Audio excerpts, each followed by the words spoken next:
All right, here's the deal. You want to listen to Troy's mixtape of love for Melissa? Yes. Or the John Sterling clips? What's the John Sterling clips? I've been so annoyed as a Yankee fan. I used to love John Sterling. I thought he did some interesting color calls.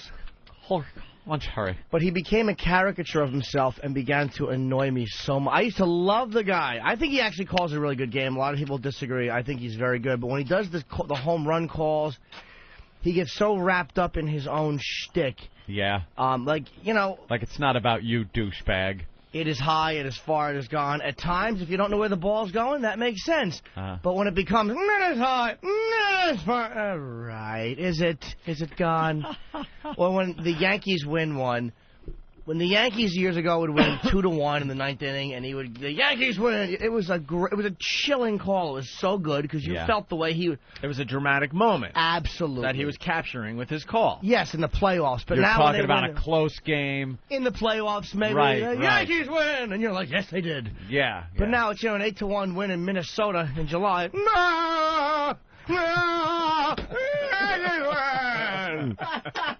That's great. Your song that is good. It's like, dude, do you have no emotion for everything? Same emotion. You got to have a mix. The sportscasters now want to be the stars, you know? Yes. That's what it's all about. We get it. He could go. Oh, I understand the way, shithead. We could go. Oh, could he? Could he? He has a 20-yard lead on the guy chasing him. I think he's going to make it. He's got Christopher Reeve blowing into a straw behind him. Right, trying to move his wheelchair to catch him. I think he's going to score. That's so good.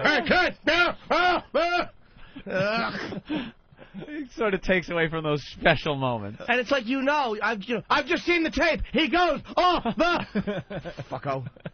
He made the fucko list of Chris Berman. Net is high, net is far. So we got John Sterling audio from him calling Yankee games, right? And the names, by the way, that he assigns these players. Oh. The best phrase, the douche chill I get in the car. I can't even listen to him anymore. Yeah. I cannot listen. That bad. Dude, they're terrible names. Like what? I don't know what. We got some examples. I think right? Why don't we start here? Net is high. Net is far.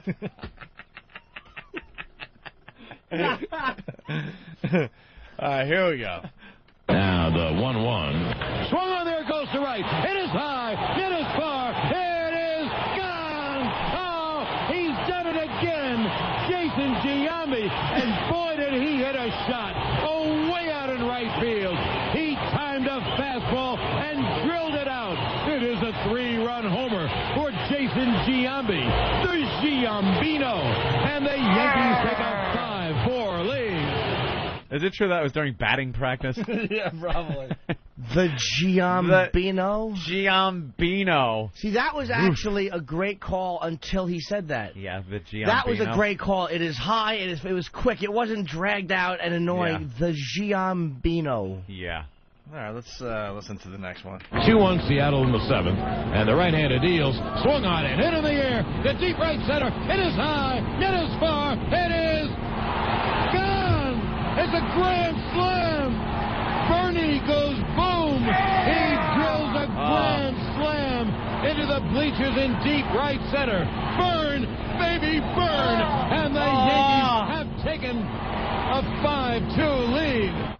I would rather have Bernie strike out than have to listen to that. Listen to that drivel. Bernie goes boom.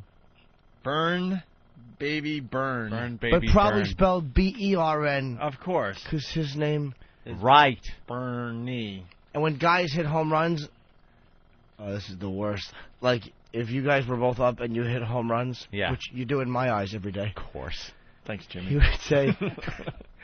He would say they hit home runs, a back to back and a belly to belly. Dude.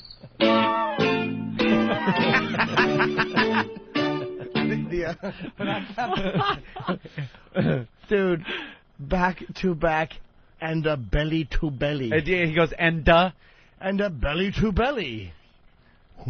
All right, here we go. That is awful. It's horrendous. Here's another call. And here's a 2-1. Swung on, hit in the air to deep right center. Logan is after it, way back in right center. That ball is gone.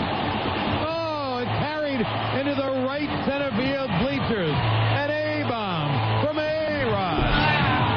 Alex Rodriguez adds to his major league leading total, his 15th dinger, and the Yankees take a 1-0 lead. Here's the 0-1. Swung on, hit in the same area to deep right center. That ball is high, it is far, it is gone! Oh, is he hot? Another A-bomb from A-Rod. He hit a 2-run blast over the 385-foot side, and the Yankees take a 3-0 lead. Oh, dear. Oh, dear. How fucking awful is an A-bomb? From A-Rod. He's got it, like, really over. You know who caught an A-bomb from A-Rod? The last guy that was banged by Robert Reed.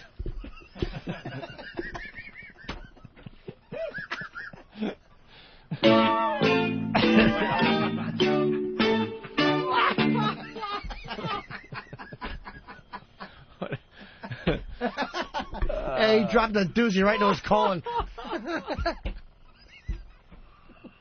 God. Right out of the hull of the Enola faggot. Here's the next call. Here's Posada.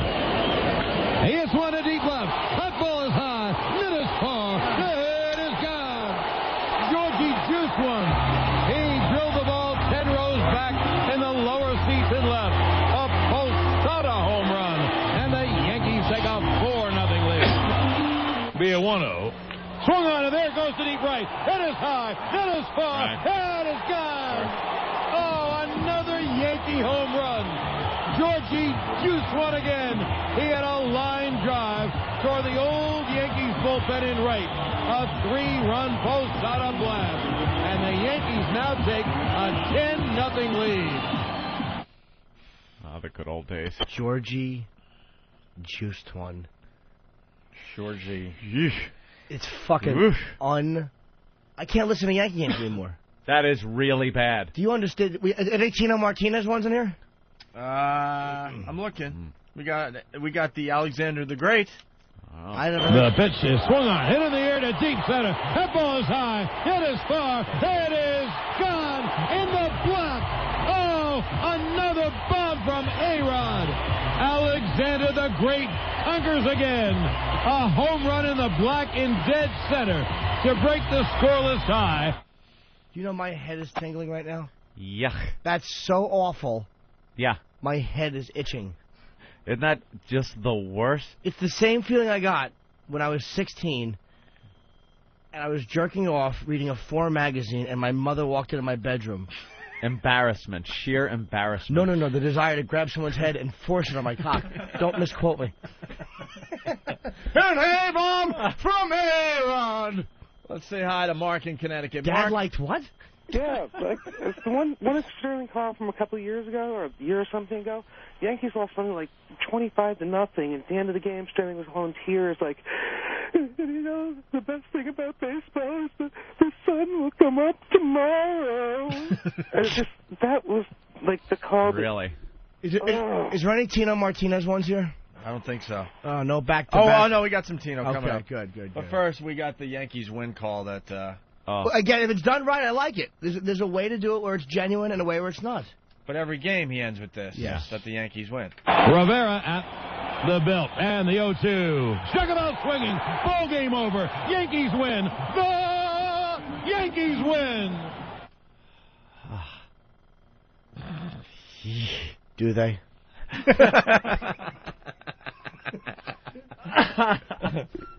They're trying to be the stars. It's not about the players anymore. I like the guy, I know this is a local reference, a guy named Charlie Steiner was doing the game. And I like Susan Waldman. She's a big fan, obviously, as well as being an announcer. But, God damn it, John. Just stop. Do the calls good. You know, he's got a great voice. He knows how to do a call. So just do it. Yeah. An A-bomb from A-Rod? Who looks at that and goes, that was fucking great? When you went... He's brilliant. When you went, it is high, it is far. I think from now on, when one of us has a killer line in the show, someone has to call it. Burn, oh, be burn. Or if you guys have good lines, I'll go, a back to back and a belly to belly. Hey, Prozac. Good morning, boys. Hey, Prozac. Hey, this John Sterling is such an arrogant prick. He won't come on the air when the game starts until Susan Waldman says, and now the voice of the New York Yankees, John Sterling. Well, it's called an introduction, sir. Yeah, the nerve of him. Fault him for that. He won't come on until the power's up. Jesus. Don't nitpick, sir. The man's a boob, but... Nate, what's up? Hey, good morning, guys. Hey. Morning, Juicy Nipples. You guys are missing the most annoying thing about Sterling. What? The fact that he will not even call the game. The game is secondary compared to his own inane babble. I once heard him talking about the tires on his car. He was going, but you know, Susan, I've got these all-season radio, the pitcher strike, and, I keep them on my car all year long. I got to, in a way, defend Sterling on that one. All announcers do that a little bit. Know who was great at that? Phil Rizzuto. Rizzuto was awful. He was great about talking about everything but the game, is what I'm saying. Right. No, dude, I know what you're saying, but I actually like the way Sterling calls, the pitch. I mean, I actually... It's like the game is completely secondary to whatever he happens to be talking about at the time. He won't even tell you what pitch was thrown if he's in the middle of something else. Yeah. I don't know. I haven't noticed that. Maybe you're right, but I like the way he actually does a regular call. I actually like a regular call. All right. Thank you, sir. Let's go to Rugburn from Whackbag. Rugburn. You guys need to get Big A to do the Yankee calls. Oh, Jesus. The Yankees win. The Yankees win. Punching out, boy. It is high. All right, here's another call. The pitch is swung on, and there it goes to deep right. It is high. It is far. It is gone. He's done it again. He's done it again. The Bambino. Not the Bambino. I don't believe it, and I'm seeing it. I haven't missed a game with the Yanks in 17 years. I haven't seen anything like this. Constantino Martinez of Tampa, Florida, has hit his second home run of the game. A 2-run home run. Ties the game at 3. Unbelievable. In all those years of broadcasting, he hasn't seen a player hit 2 homers in one game? No. It really was a life-changing experience. Jesus. The Bambino. That's the one. That actually makes my asshole go in farther. A pucker. Yeah. It's a real, like... You can hear my asshole go. Oh. So gross. Now the payoff. Swung on, drilled to deep right field. Back goes Burns. It is gone. It's off the back wall. I think it's gone. It is gone. Another Tino home run. Is that amazing? Is that absolutely amazing? He has hit 7 homers in the last 8 games. The Bambino. He drills a home run, and the Yankees trail 3-1. Dude, the Bambino. Who's in the car going, come on, say Bambino. Say it. You know you want to. Brian, Tennessee. Hey, guys. Morning. Morning. Hey. Hey, it could be worse. I don't know the guy's name, but you could have the announcer for the Atlanta Braves. Real drudge, real slow talking, put you to sleep. No, and I like that. There's a lot I like about Sterling. I'm not saying he sucks and they should fire him, but those specific things that he's obsessed with, it's like an OCD thing with him. Is that he's turning the doorknob 3 times every time Tino hits a home run. He's got to say that. It just becomes irritating. Because I do think he does a good game. That's what bugs me. Is I like his calls. Do you think maybe he's trying to be like an ESPN reporter? Yeah. Hey, Mike, go. Yeah. I got to check on this one, kids. This one's out of here. It's just terrible. And I'm also sick of, who is it, Coleman, that does the Met games, is very overrated. Yeah. You know, looking up, it's out of here! Is it, shithead? It's out of here! He's a fucking cornball, too. Now the right-hander is set to be a 2-2 to Giambi. The pitch is swung on and hit in the air to deep right. It is high. Yes. It is far. It is gone. A walk-off 2-run, bottom of the 10th home run by Jason Giambi. The Giambino. Ball game over. Yankees win. The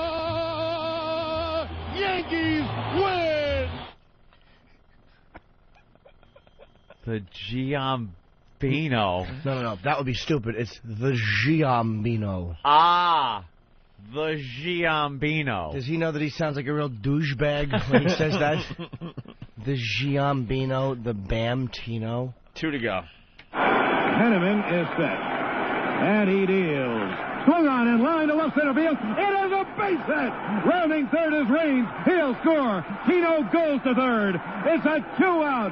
Base hit to left center by Mariano Duncan. And the Yankees have taken a 3-2 lead. The gritty Yanks have struck again. Yeah, I never liked, but I actually liked that call up until, wow, Mariano Duncan, Jesus, that's got to be fucking 8 years ago. The Dunkino, right? Mariano Duncan dunks one into center field. But no, I like that call, except the gritty Yankee. He used to always say that, but that didn't bother me as much. Yeah, but I know I need to say, "Hey, Mike, go!" Oh, One more. The 2-1. Swung on and hit high in the air to deep left center. That ball is going to be high. It's going to be far. Gone! Derek Jeter hits his first grand slam. The first grand slam of Jeter's career. A wallop over the left center field wall. A grand slam, and the Yankees now have a 7-1 lead. What was wrong with that call? Nothing wrong with that clip. We can't end with that. That's fine. That was a good call. In radio, you got to end with a good one. You got to end. I know you don't want to take no on a high chances, note. but Of course. Here's what one. was wrong with that call? Oops, right? All right, we'll try to end with this one. Bill Risley warns in the bullpen. Mattingly swings and he has a drive to deep right center. It is high. It is far. It is gone. Back to back. Nina belly to belly. Dan Mattingly homers in the right center field area. And the Yankees take a 3-2 lead. Oh, wow. Has he been doing that since that 94? long? That long. Mattingly call. Wow. Wow. Back to back. And Andy Hawkins has been knocked out of the game. Holy shit. And a belly to belly. Ugh. Too bad Ben didn't hit a home run. You know, a scalp to scalp and a hog to hog. Lou Gehrig hits one. Oh, shaky running around the bases. It is high. It is far. It is gone. Ramon. Bring Bamtino a home run. And the hit. It is high. It is far. It is gone. It's back to back and fixed belly to belly and stapled belly to belly.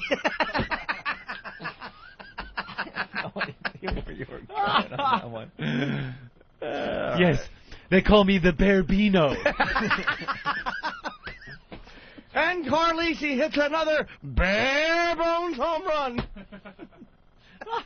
It's the worst of the Opie and Anthony show. Did I just fart? Jackie, New Jersey, what's up? Hello, boys. Hi. Opie, did you see the Good Times Marathon on TV Land this weekend? Did they really have a Good Times Marathon? I spent my weekend watching the Good Times Marathon. Opie, 48 hours of it, 96 episodes, about 500 exclamations of, James! James! It was so... I hadn't watched Good Times, an entire episode, in a long, long time. This was a marathon, so I watched quite a few episodes in a row.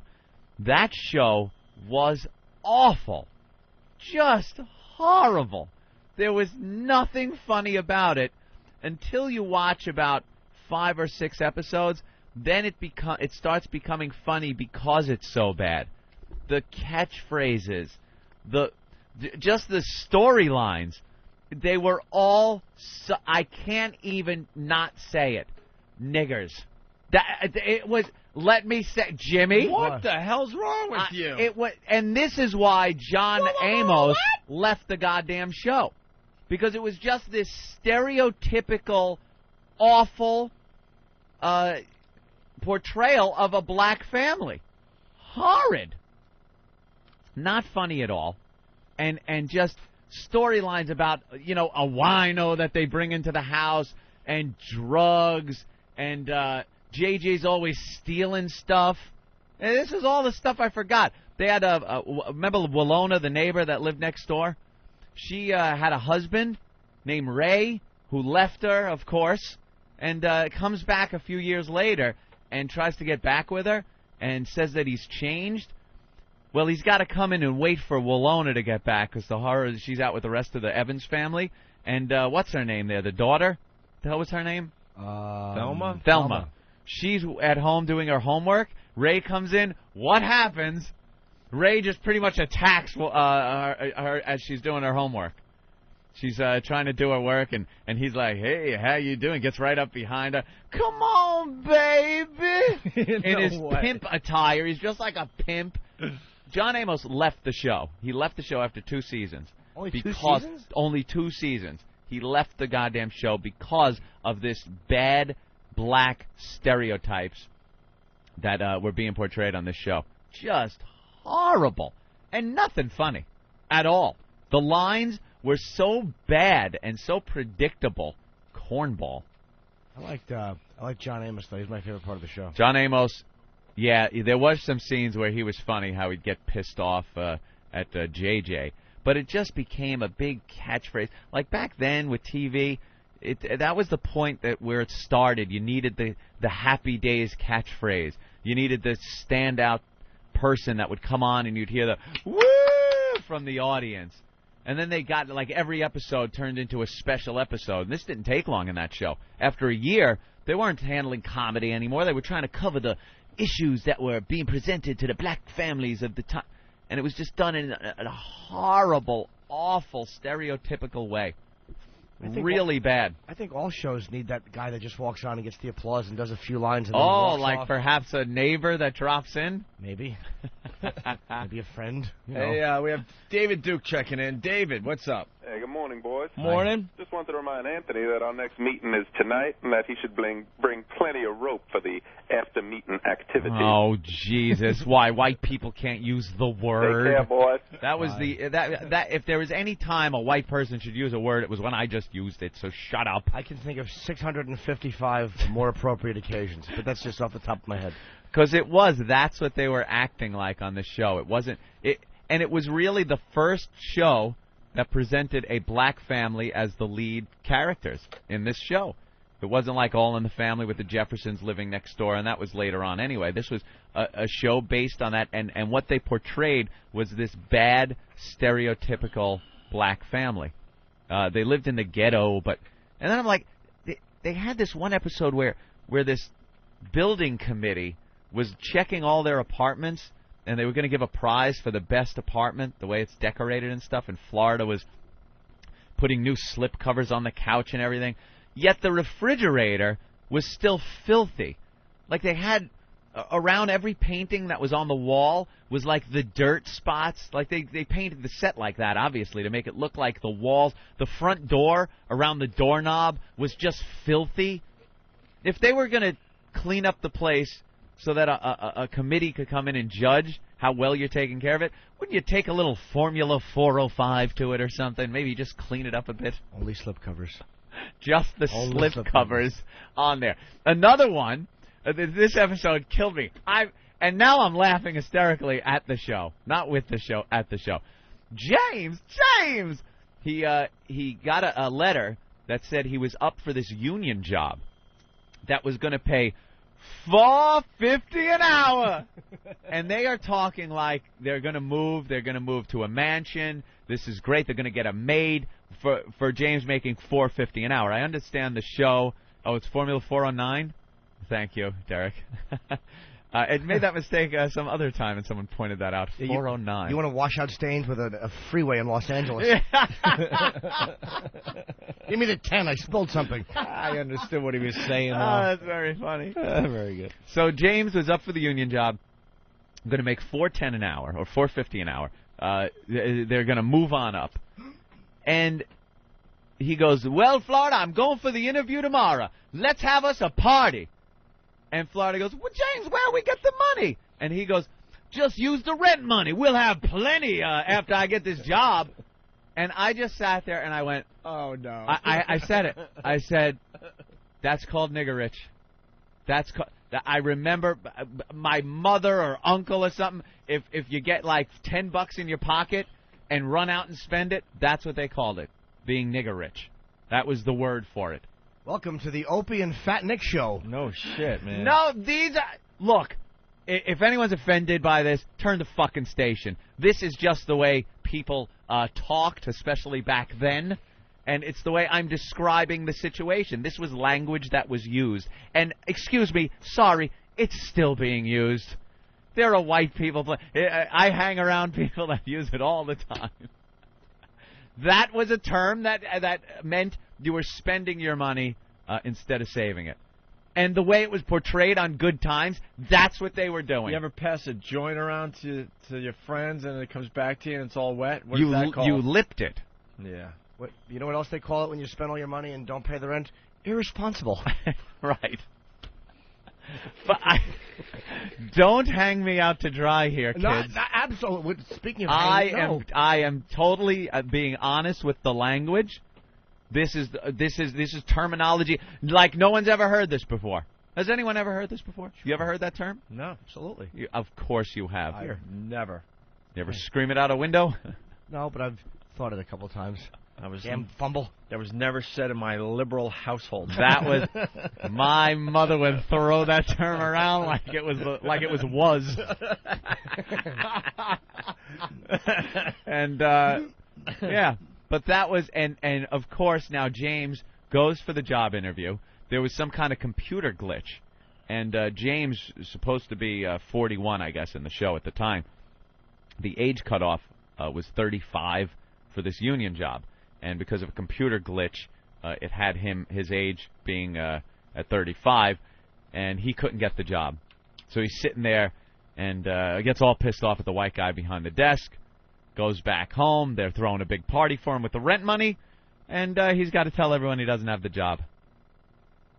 That is what the show is about. Every episode, there was just this stereotype going on. A far cry from the Cosby Show. Do we have to play this? Where that awful word would never come up if you're talking about the Cosby Show. Except maybe sexual harassment. That awful word. What is that? A lot of people requesting a very, very famous Oh! Opie and Anthony bit. I remember that one. I haven't heard this in years. Mm-hmm. I made a little slip-up on the show about Good Times. You certainly did. Want to play this thing? Yeah. All right, let's go to the tape. You know, I stole the Playboy with Florida in it. No, wait. Florida. Thelma. James! James! No. James, Opie's looking at me, James. No. Look, I got that big pack of hot dogs stapled to the back of my neck. James! Where's JJ? Thelma was You in... said Florida. Everyone heard it. Opie had the hots for Florida when he was a kid. Come on, everyone heard it. Opie! Come here, give me some loving. Little brown sugar, Opie. James! That was only until Wheezy came along. All right. The beauty that was Wheezy. All right. Oh, if only I could be George Jefferson. I'll move you on up. Now you've gone too far, man. You said it, man. Yeah, how about that Aunt Esther, Opie? Shut up. Come here, heathen. Oh, man. Well, let's change the subject and talk about Stephen Lynch. I could never squeeze out syrup out of that Aunt Jemima bottle without thinking, wow, what a hot babe. Yeah, I'd lose my syrup. Oh, man. Well, you heard it here, folks. Opie, hots for Florida from Good Times. Stole the Playboy. That Playboy I never saw, but I guess it's in Opie's personal collection. The one with Florida. James, I'm naked in Playboy. All right. Son of a... Look at the picture we got of her on the wall. Check this out. James! Oh, man. There she is. Esther Roll. Wow. She is truly Dino Yeah, Man. look at that. Yeah. That's chocolate thunder. Oh, it just sucks when you put your foot in your mouth on this show, you know? What was Hugh Hefner thinking that month, huh? I don't know. He was on the crank. All right. It was after the stroke. Get me Eskimo! I am trying to change the subject here so bad. Because this could go on for another 3 weeks. James! Here's the picture, Opie. Are you feeling that tingle? Yeah. Here it is, Ope. Time to be free. Not getting hassled, not getting hustled. Woo! Opie loves mama, Dynamite! Good times, easy credit rip-off. Good times, hanging in a jawin'. Hey, we lucky we got 'em. Yeah. Opie's got good times in his pants. Woo, James! Now, JJ, I have company this evening. Opie's coming over. After James got killed, remember that? Yeah. She would have liked a guy like you. Shut up. You'd have fit good in the projects. You'd have to suffer the scrutiny of Michael, the younger brother. Yes, yes. Remember how angry he was. That's right. I don't think Opie would have cut the mustard with his hair and everything. Mama, why are you dating that white boy? He's very nice. Now, come on. Let Mama go out with Opie. James! Mama, he's the devil. Well, he sure is the devil in bed. Wait till I tell Walona what he did to me.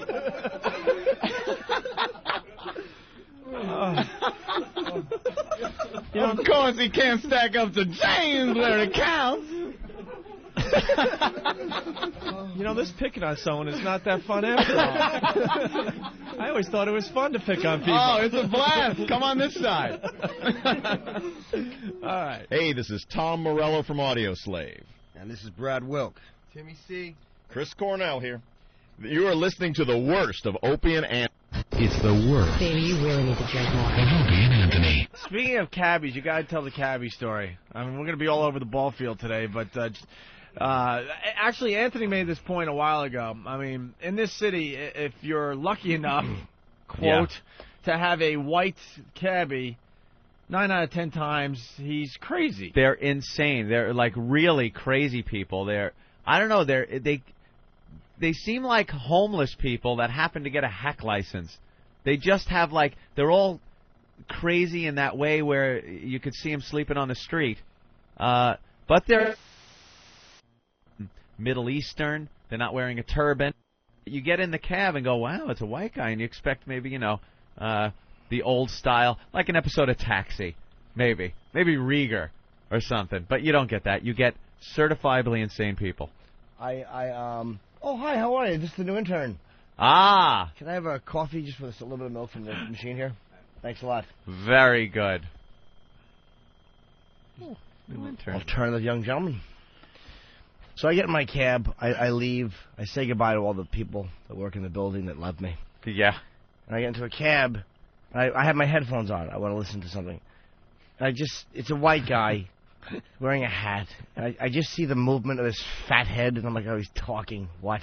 And you got your earphones I got my in. earplugs in, I'm looking for Sabbath, actually, I'm looking for Sabbath. Of course you are. Want to hear a little hole in the sky on the way. So I take it out. I'm like, oh, I'm sorry, I didn't hear you. I have my thing in, which is a hint for shut your fat face. Right. Stupid. And he's like, bet you never saw a dressed-up cabbie before. Which is correct. I just want to get to where I'm going in silence.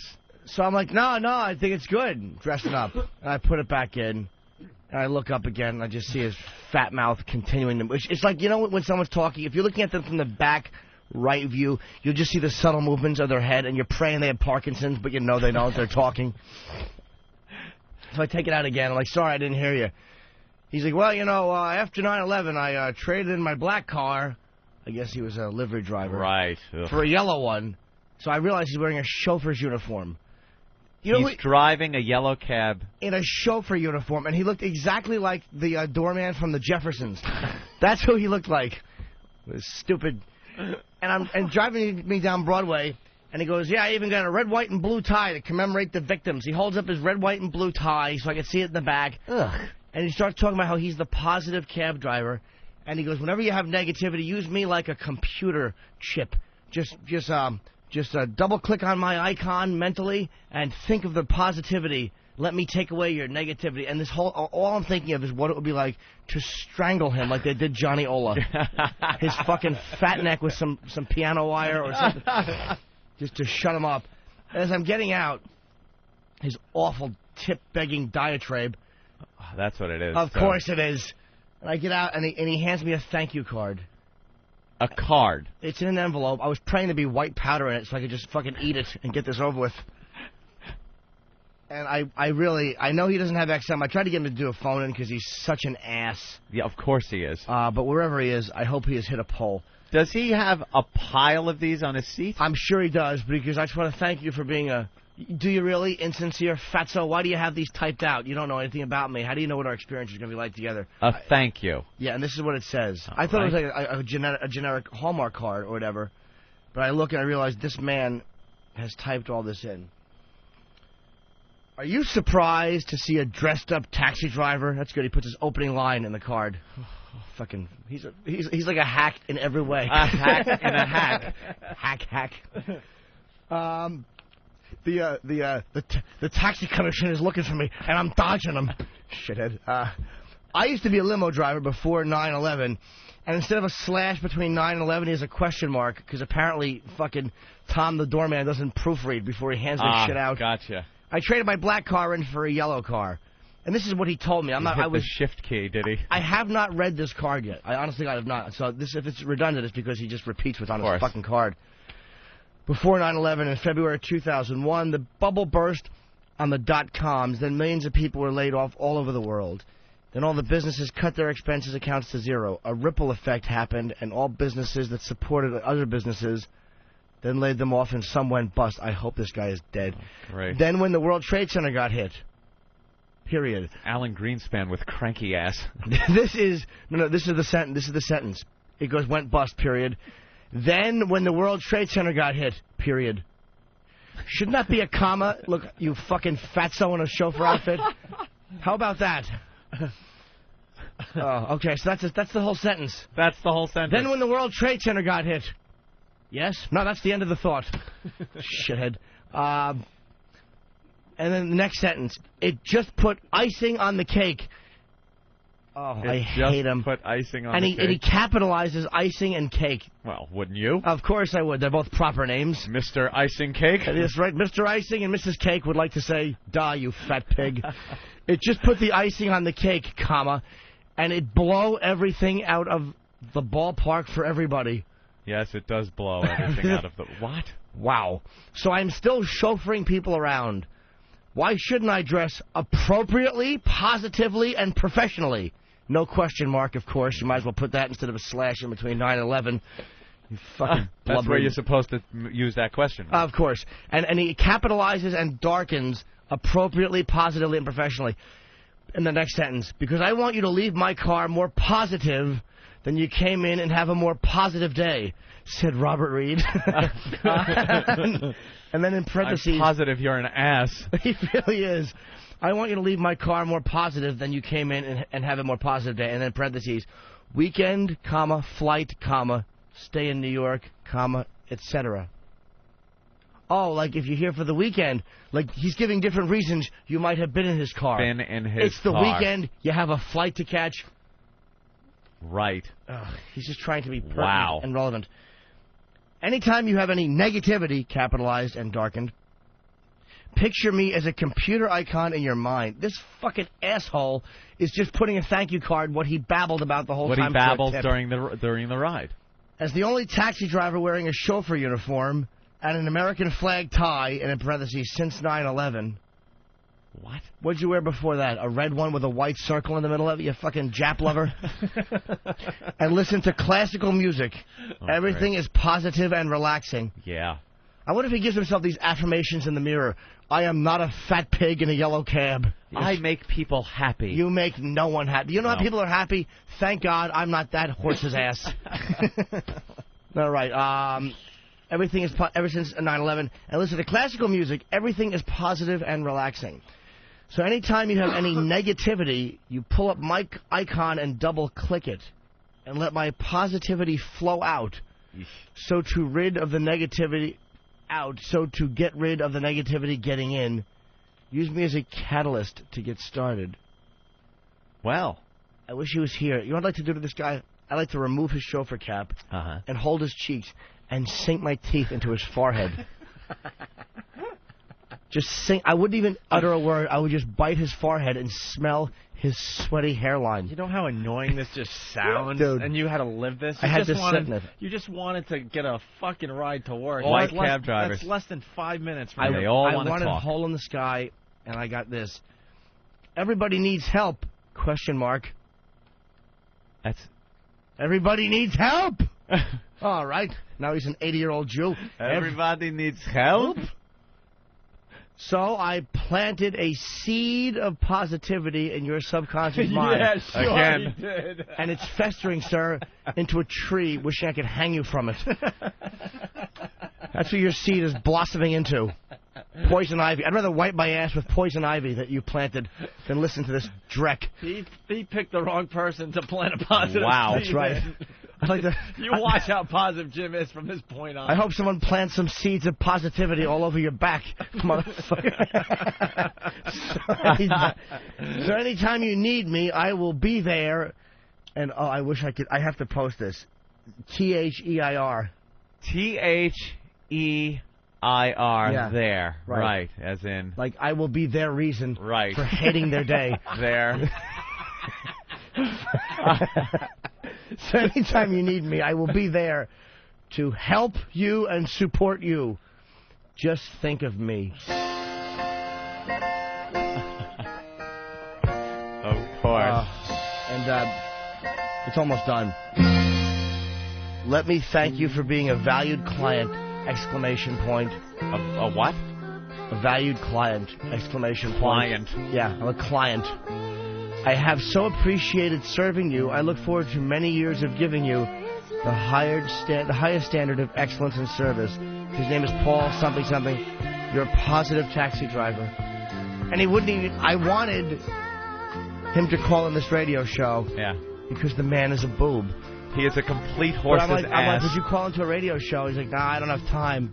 Time? Yeah, I can see you're obviously a real busy man about town. Your red, white, and blue tie. He's got to get back to his printer. I just want you people to know that if they ever find a fat man hanging by the neck from a red, white, and blue tie with a chauffeur cap by his, like, turnip root dangling feet, I want you to know there's one comedian yelling, yippee-yi-hey, Mr. Falcon.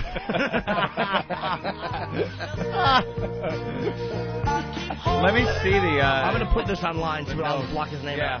Please tell me you didn't tip him. I did. I gave him a tip because I had to. I wanted to see how positive he would have been if you didn't give him a tip. I wanted him to call in, actually. I like the graphic as a swan swimming through a little pond with lily pads and flowers. Which is a positive image. It's a very positive, very happy image. How old was this guy about?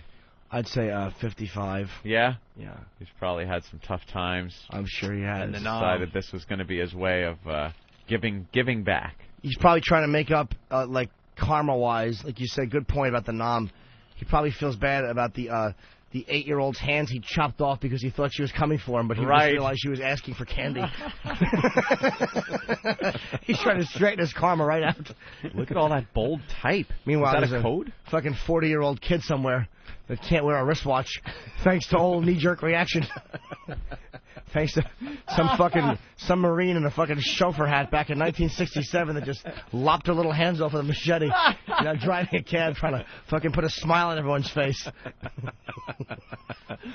Yeah, I think this guy's going to end up killing somebody. Oh, yeah, I would absolutely. save that. I would save that. There's something really That's awful. going to be worth something on eBay someday. It's always the way with these guys. We were driving downtown once and got in a cab, and it was a white guy, and he had these pictures that he had printed out of a cab accident that day, and he's showing me these printouts of this accident. Look at this, pretty bad, huh? Like, yeah, what? And then he's talking about what he did before he drove a cab, and they all love to just babble, the white guys. I have his address and his last name. He puts it on the card. What a nut. Maybe we'll write him a little letter and just see if he'll come on the radio. We got to get him on the radio. Actually, he'd be fun to get. I'll say this in his defense. He's a sociopath. Yeah. But he would be he did do a fine job of driving. He obeyed all traffic laws. Did he? I will say that. He was the safest cab ride I've had in a while. Didn't make you sick? Like No. jerking around, No. brake. I love the brake guy. The guy that's got to accelerate 60 miles an hour toward a stoplight that's red and then jam on the brakes right when he gets there. And then it turns green, boom, take off, you're blasting into the back, jam on the brakes again. And you just know, you're looking at the lights down Broadway or something, and the way they're timed, you just know this is going to be your ride the entire way down Broadway. Smash your head into the plastic, smash the back of your head into the seat, repeat 100 times. All right. Hey, this is Patrice O'Neal. You are listening to the worst of Opie and Anthony. I guess which is their best, really. When you think about it. It's the worst of Opie and Anthony. I was a little impatient this morning with one of the. Oh, one yeah, of the let's get into interns. that. My God.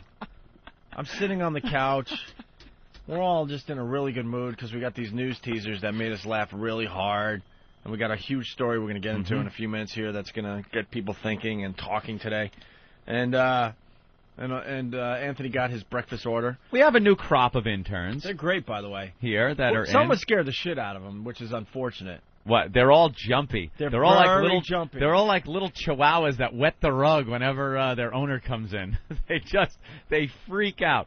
And early on, when we first started the show, we got a crop of interns that turned out to just be gold. Right. I hate kissing their ass and stuff, but they really did. They turned out to be very good. And it really raised the bar for anybody that's going to be coming into this place. And since then, we've had some lemons, and now we have a new crop that is proving themselves to be worthy. Very good. And they're so attentive in the morning with getting this food and beverage for everybody. So this morning I got my bagel, toasted bagel, with some cream cheese on the side because I like dolloping it on myself. And I get it. And you don't like dolloping it on yourself. You just don't want anyone else to touch anything. Well, that's true, too. And they always decide to put, like, a brick of cream cheese on your bagel. What the hell is that about? I just want a little, as the Jewish people say, a little schmear on the bagel. That's all. So, I need a plastic knife. And what the hell's his goddamn name? Mike. Mike, the young go-getter. It's Mike. Mike, the intern. He comes in, gives me the bagel, and then gives me one of the plastic knives. And how does he hand me the plastic knife? I see him walking in with the knife, and he's holding it by the blade. It's just of the plastic awful. knife, the side that I'm going to put in the cream cheese and put on the bagel. But why is that a problem? Because really? it's somebody's hand. But I would just take my shirt or whatever and just wipe it fast, and boom, germs are gone. Look at all of us throughout the day. Mm-hmm. Look at our hands, and look what they do on a daily basis. They're pawing through newspapers that some savage is putting on his newspaper stand. They're, up nostrils. They're picking ears. You're coughing into them. I don't know what people are doing. So then he holds the knife by the blade. He comes over, and I just instantly, what popped out of my mouth, I couldn't even hold it back. It was really funny. It popped out of me before I even knew what I was doing. Let me tell everyone what Howard Hughes said to the intern. Tell me what you did. He comes over. This is an exact quote. I had to write it down. Tell me what you did. He hands it to me, and I go, tell me what you did. Tell me what you did. And he jumped. He went, oh, I'll get another. And like freaked out, ran, got another knife. These guys are all frazzled. They're so frazzled. But I didn't even go like, excuse me, the knife was it. I just looked right at him and went, tell me what you did. That's how you should handle that. It jumped out of me so fast that I started laughing at myself that even came out of me. It was funny. Tell me what you did. These guys are working for free, though. Then I rolled up the Daily News and smacked him on the nose. I shoved his face on the knife on the floor and went, "No! What did you do? Bad intern." And he knew, and he ran and got you another knife. Yeah, he'll never hand it to me blade first, but you germaphobe. But beforehand, he'll probably stick it up the crack of his ass and then hand it to me. I've ruined that. I can't have him get me breakfast anymore because now I'm afraid he's going to spit in it. Right, you have to bring your own knife now, psychopath. See? In your back pocket. I do. Germ-free knife and a little baggie. I'll bring a box of plastic knives and keep them on my desk. I had no desk. idea you had this in you, this whole germ thing. It's not really a germ thing. I don't know, It's man. not about the germs. It really isn't. It's about being disgusted by bodily fluids. I'm not afraid of the germs that are in snot. People have this misconception that I'm a germaphobe. I'm not afraid of germs that are in mucus. I hate mucus.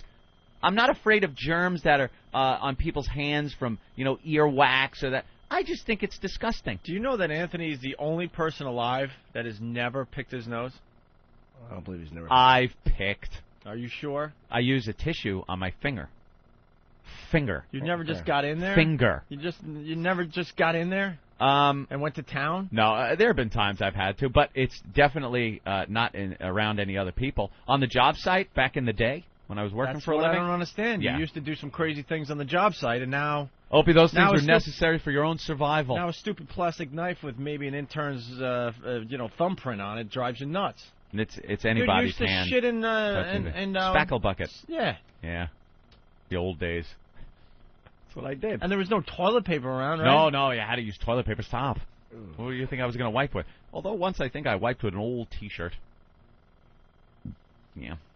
And then I put it back on and continued working. I was walking. Me and my friend Paul McKay were walking to steal comic books years ago, and I had to take out like one of those dumps. It's almost like if you don't shit now, you're just gonna collapse in the street. Yeah, your legs actually give out on you. We had walked 3 miles from home, all these comic books, and I had to go into this woods area, and I'm taking a dump, and as I'm shitting, these yellow jackets flying in between my legs. What kind of a caveman dump are you taking? It was awful. There was bees flying around. Oh. And I think I had to use my underwear to wipe my ass and throw it out. Yeah, it was. The worst of the Opie and Anthony show.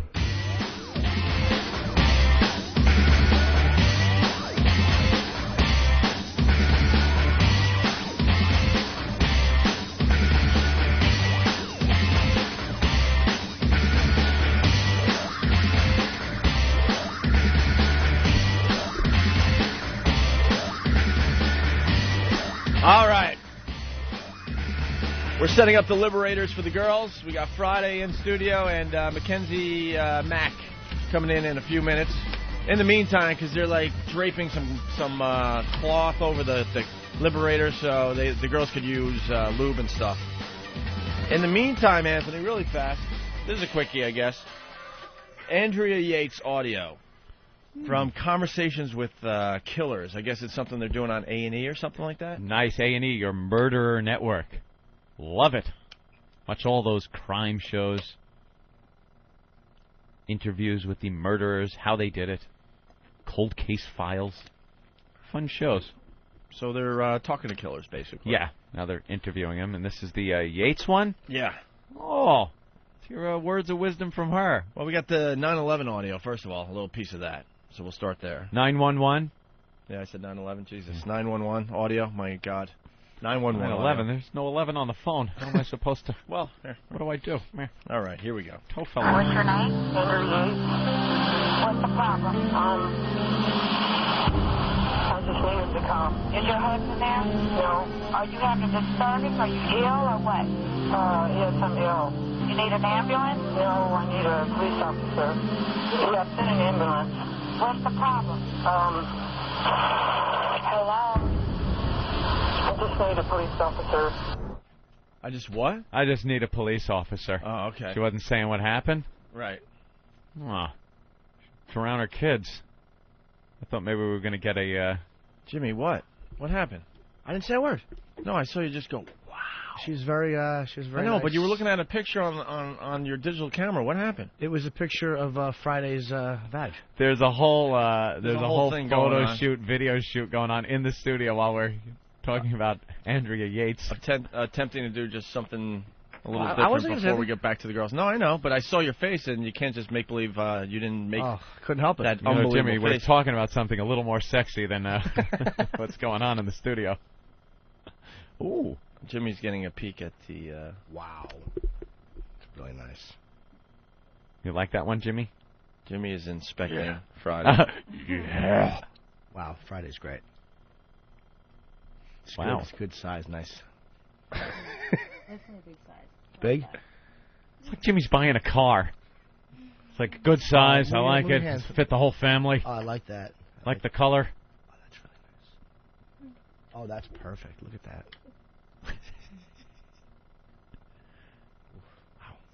Where's your other hand? What are you doing I'm down holding there? Liddy, actually. Yeah, he's got Liddy in his hand. Liddy, what do you think of that vag? Yeah, you know.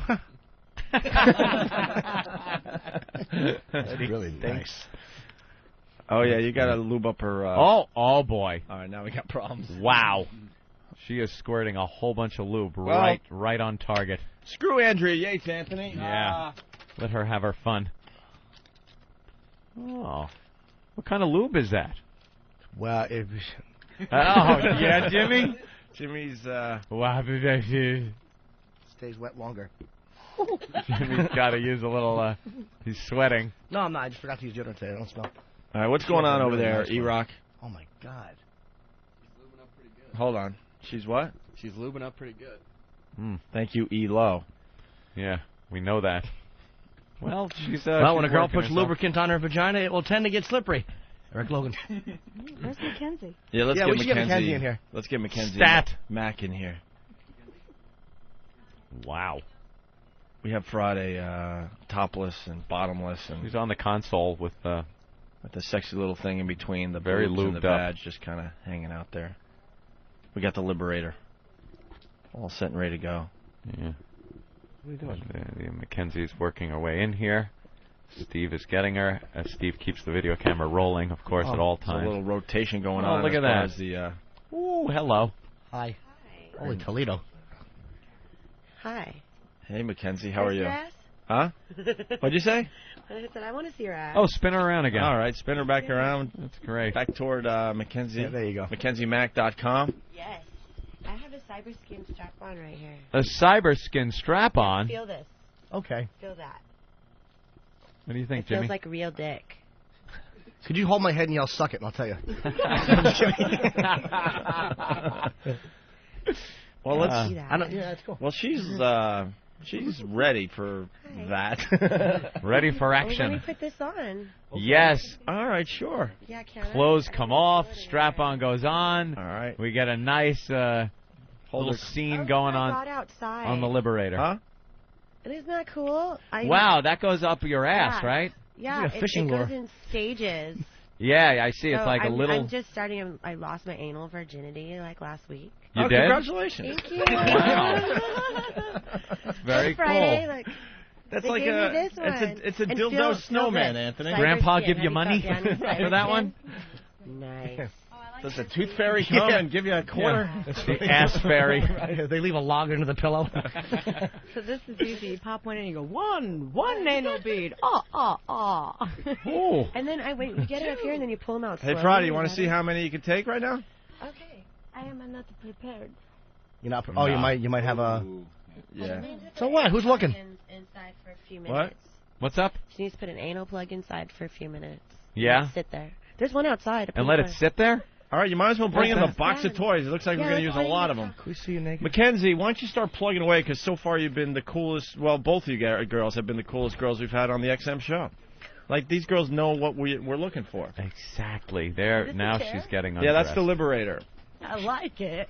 You Yeah, like the Liberator rocks. We love the Liberator. Liberator. Don't. The Liberator has taken the place of Ben's Western Couch. laughing. Yeah, Ben's like, Tell him, Frank. Yeah, there's plenty of lube here. Kiwi, strawberry, cherry. all right, someone's going to Really? have to take control here. So Flavored lube? I think Steve, right? Yes, Yeah. take control, Steve. Getting prepared. I will direct. Oh. I'm taking off my shoes. What? You're out of video? No, he got me one that had stuff on it. You know? No, we need a fresh, clean Don't take tape. over the Aussie stuff. Oh my God! stupid. What the hell is that? That looks like it would do some major damage. Like a blackjack. Keith, what is that? Keith uses that up in the Bronx. I'm pretty sure I've hit some people with it. Like a cattle prod. What is that? That's another type of pure power. That's for hitting the G-spot. Flex pleaser. I think that's for hitting the kidney. Is that? Jesus. I never knew, the pancreas was a G-spot. You're rubbing the kidney from the inside. Oh, need batteries? All right. Cyber skin. There you go. Help me. All right, let's see. Let me try to figure out what's going on here. Mackenzie Mack from MackenzieMack.com. I already see a problem. A lesbian. I already see a problem. Wait, you have to take the bottoms off. Mackenzie, you have to take the bottoms off so we can see. Is putting on the cyber what? Oh. The cyber, basically the strap-on. Yeah. We like total nudity. Touched too many times for me to put it on my pussy. Sorry. Oh, she's worried about the thing going against her pussy. That's dirty. Well, because everyone in the room has been touching it. Hygiene first, everybody. Will you still show us when you're done? When it comes to hardcore porn, hygiene first always. Later. That's fair. Yeah. Strap on. Just to be topless. Yeah, the shirts. Who's into gotta lose the shirt. Who's into the scene? It just always looks ridiculous. I like it, though. Dildo. Like the big strap-on. Great. You like that ass, Jimmy? Yeah, the ass is... She has to show the whole thing after. Because you're going crazy. It's so not straight.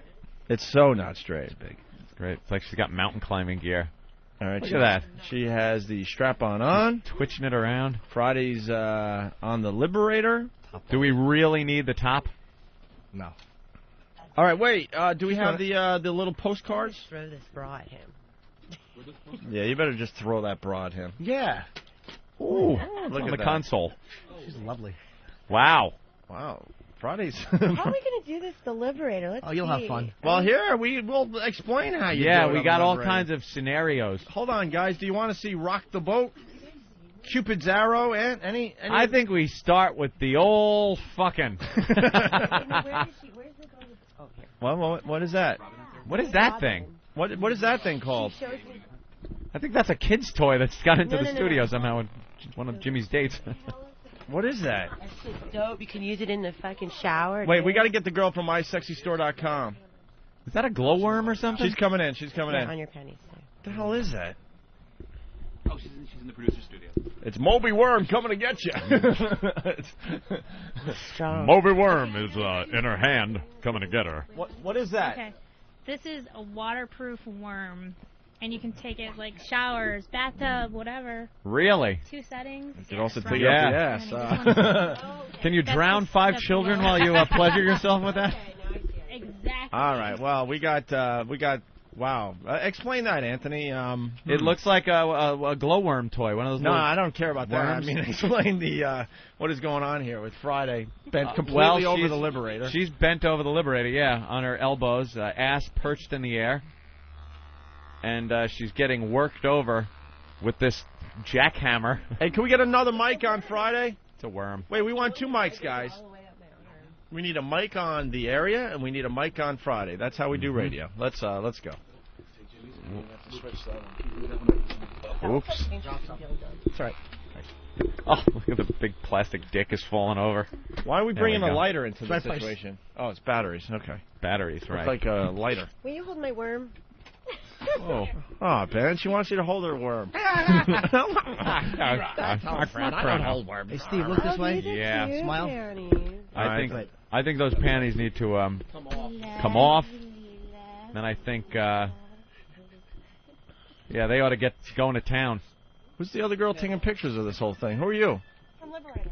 Oh, the girl from the Liberator. Hey. Taking pictures to bring back to the office. Oh, and Friday's panties have come down. Oh, yes, they have. There they are. That bottom is completely naked and ready to accept whatever might come across it. Or come out of it. And all right, Mackenzie. Mackenzie's got the strap on. MACK.com. Are you ready? You got some lube? MACKENZIE. You got the lube? There's the lube. Wait, we're gonna spray some lube on the area there.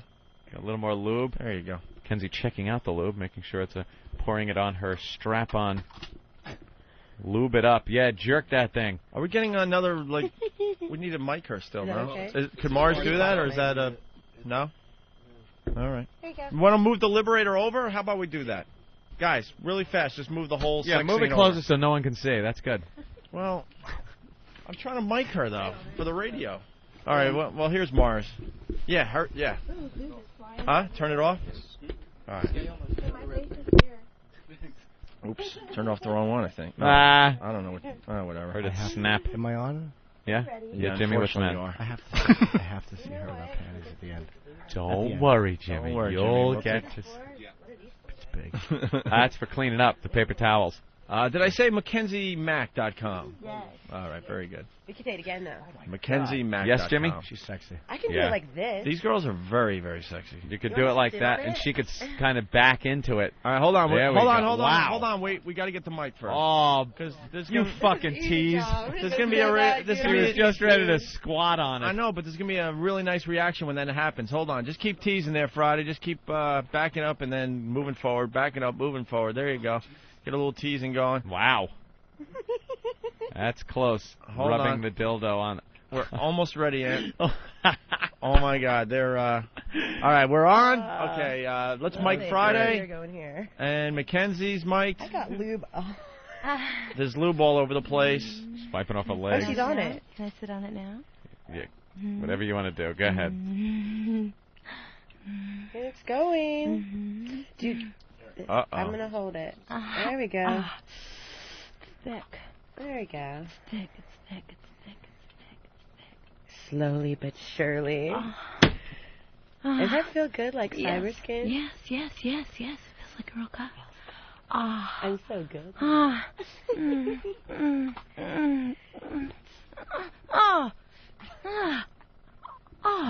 Like a really good chair. I like it. Oh my God. You fuck good. How come it got all quiet, guys? What? What happened? What the fuck? Keep fucking me, Mackenzie. Keep going. La la la. This is like the best view ever. I wish I was a dude. Oh my God, is this what you guys do? You guys fuck girls and watch it? Yeah. Exciting. Wow. Where's my anal beads? Does it feel like a real dick? Yeah. Because I love this Danny.com. DANNI.com. Dildo. Oh, speaking of .coms, you can go to Ticketmaster.com and get tickets for my Cleveland show. They went on sale a little while ago. You are the worst. That proves that you are the worst. We got plugging going on over here. Jesus, we don't need your plug. So oh, dude, it's July 23rd, but no one You're taking cares. this home, right? Not them. Yeah. Oh, yeah. You're coming over to my house later, right? We can use this in Hollywood. Let's do it. You know what? That's very sexy, very hot, but you're being very chick-like. You know what you got to do? Yeah. You got to stand up, get her on the edge, and just fuck her like you're a guy. Just. We were just playing. Oh, I understand. Foreplay. But you know, we're about moving along, using the Liberator in different ways. So now just doggy style it. Yeah, you know, just doggy style. Mackenzie Mack. Here you go. I got an illustration. Try that one out. This is called the Bandit, the Bum Bandit. That's right. Let's try the Bum Bandit on the Liberator. Stay like that. Yeah, stay like that. There's the picture. That's the picture we want you girls Put your in. ass this way, though. You guys want to see maybe the toe curler? Which ones do you want to see here? I want to see the Bum Bandit first. Yeah, let's do the Bum Bandit. This is sex of the homeless she's guy. smacking her ass with the rubber dick. It's a cyber dick. I'll say. Oh. What do you think, Mackenzie? Getting behind her. Getting in position. She's, You ever fucked a chick before, like this, Mackenzie? I have. On Monday I did all good. See? There we go. Oh my God.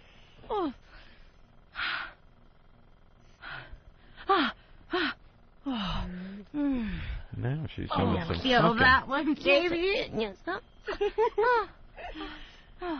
good, right? Your penis fell out. It did fall Fell out. No, that's my butt. I'm sorry. Haven't we all heard that? Haven't we all said that? Fucking Jimmy. Very good. Tried to get one in. Sorry. You got to try, you know. We understand. Jimmy. How many times have you guys heard that one? Wait, that's my butt. There, thank you. I'm too short. And what? Oh, yes. Wow. She's really giving it to her. Nice movement. Excellent hit movement by Mackenzie. Yeah. Giving her a great fucking. Yeah. Like it. Keith Comp's batteries are dead in this camera. They just went dead. Good time for your batteries to die, Keith. If you want. Ooh, yes, Is play there with my some clit sort with of it. Yeah, yeah. vibrator in that box or what? Isn't this what satellite radio is all about? That was good when you pulled out. What about... Oh, she How liked about- that. Okay. All right, yeah, let's get a little combo thing going here now. Combo. Yeah, you got that going, and then the vibrator on the old... Oh, that's a good idea. Old Good button. idea. She's spinning around. Thank you. There you go. That's nice. Wow, there's a view. Aim that camera, Steve, or I'll punch you. Wow. Good. Here, get that thing working. Yeah, let's get that thing. Oh. The green worm, right? You invented the green worm.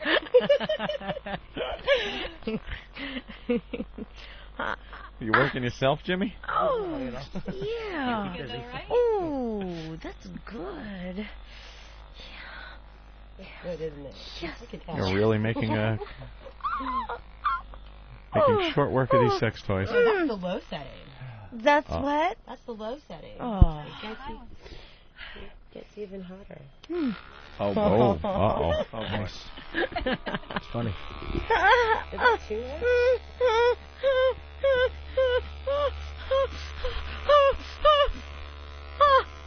Oh, shoot, it slipped out. Oh. Oh. Wow, I thought it was ready to... What was that Yates audio you had? really sex it up. New position, please. My goodness. Don't fall, Opie. What are you doing? What Okay, I'm going this way, and you could sit on it. How about that? Yeah, oh, there you go. Oh, they're now gonna try a Mackenzie new is switching. position. Good idea, She's Mackenzie. sitting down. Oh, I've been wiping this. Yeah. you want to try back that ass up? We could try that one. Well, now she's laying down, so you got to go with something that's similar to I know, like that position. Surf's up. Oh, yeah, surf's up might work. Here, why don't you give the girls the postcard, see which one they want to try. Which one you girls want to try? There's all your choices. What is it? Name. Oh, pictures? Yeah, which one you want to try? Oh, okay. Which one looks good? We can do this one right now. Which one is it? Exhibit A. No, what's it Surf's called? Up. Surf's Up? Oh, there's names. Yeah, Surf's Up. Nice. The guy, played by Mackenzie Mack, Yes. from MackenzieMack.com, lays on her back. Or we can also And do this one. Friday kind of goes, just and we can backs also her do ass Ride up. the Swell. Ride the Swell you like too? Uh-huh. All right. Okay, I'm just going to hold it up here. All right, yeah, you hold that You up. guys tell me, so when you guys get hard, is it like that or is it like that? Because, Like see, I'm a that, like lesbian porn star. I wouldn't know. Hello. Hi. I'm Mackenzie. Oh, you don't like guys at all? Oh, I like guys just fine. But your thing is to do lesbian porn? Yeah. I got I you. do guys in the bedroom at my house. Oh, okay. Oh. Or someone else's bedroom. All right, Okay. Friday has Or prepared the medicine, area, yeah. Anthony. Yes. And she's now backing up into this as Mackenzie's on her back. What's the picture look like? What am I This doing? is just like show me the picture, calling show me a the golf picture. match, Oh, Anthony. wow. Yeah. Okay, Well, gotcha. the Mackenzie All right, is put your legs in between laying on the lines. rounded part of the Liberator, arching her back. This is good Puts for her your in back, position guys. to The do this. Liberator, officially our favorite sponsor. Yeah. The camera should seriously be over here. Yeah, what are you doing, Steve? Yeah, Steve, Jesus. Stupid Steve.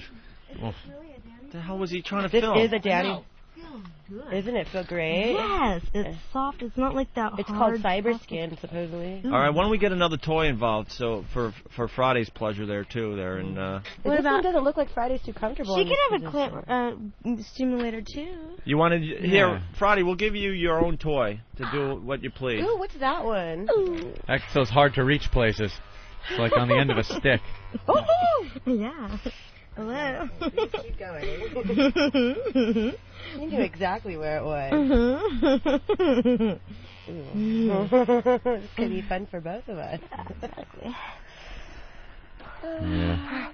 Friday Isn't is it straddling cute? Mackenzie, who's wearing How cute is this? This is hot. dildo. The goal is to get an orgasm out of this, ladies. Just to let you know. It's like Steve and Ben working out their problems.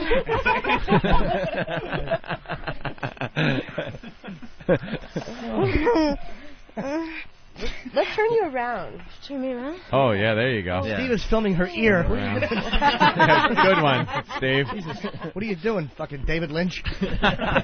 Filming my ear? What this? Isn't that good? Oh my god. Yeah? Like that? Steve's the Pablo Picasso of He porn. really is. Yeah? Jesus. This is her knee while she's coming. right. Anyone could get the pussy. Jesus. Sounds like a landscape, right? Yeah. Yeah, blown Sounds leaves. like Sounds like a Mexican outside your house as you're enjoying the AC. You're going to come in soon and ask for iced tea and rob us? Whoa, hey. Turn around and ride me, baby. Oh, okay. Jackhammer. That's sexy. Alright, let me see what my pussy tastes like. Oh, I wasn't boy. expecting that one, were you? The old strap-on dildo blowjob. That's nice, though. Shows technique. Yeah. And hers is good. It's where she's holding the dildo slash penis. She's, she's tasting herself. I don't know. All I see is the back of a hat. I can't, Oh, there we go. Wondering why Carmine Ragusa was sitting here. Wow. She has very good technique. She gets deep, too. I like it. She's really hot. She's really good at it. I'll say. I would tend to think she's done that a couple of times. Yeah. That was deep throat right there. That was good. Do it again.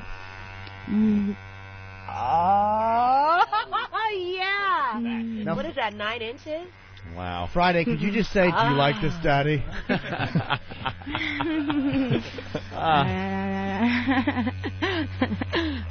Go ahead, Jimmy. Show her up. Wow. Beautiful. Should we go for the grand finale or what? What the hell is that? We all rip our clothes off? What? The old... I'm ready. Yeah, I know what to do it. What? Yeah, let's 7 get it. men at one time? 1, 2, 3, 4, 5. Just teasing, I don't. They don't know what to do with us, though. I say we go for an old orgasm there for the listeners all over the country. All right. Give you it a first. try. Yeah, right? Whose name would you Start like me to jacking sing? off. What do you think? Who wants to have an orgasm live on the radio today? Mackenzie? Thought we both were. She's got Or this. Friday? They're working on it. Yeah, I know. I got the strap on it. Here, let me get that one right there. Set the spot. Ding, ding, ding. Ding, ding, ding, jackpot. Thank you. It's not going to be too hard with this thing. I don't know what it is, but can I take it home?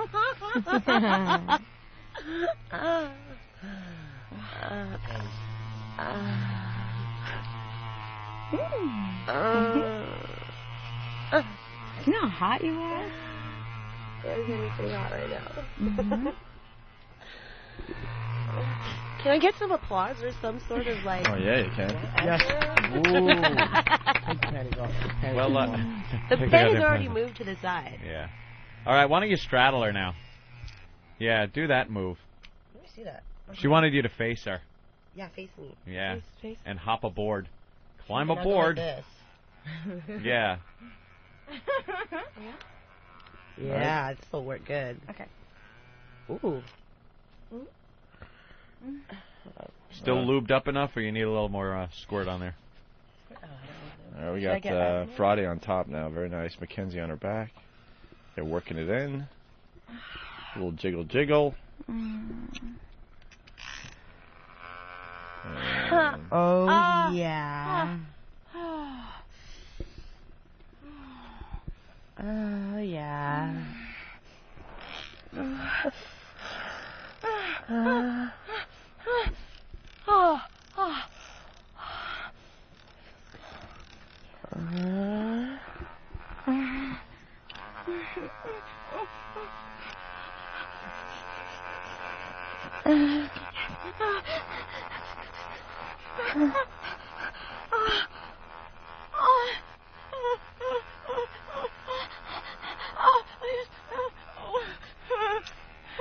Wait, no, damn it, you ran off the spot here.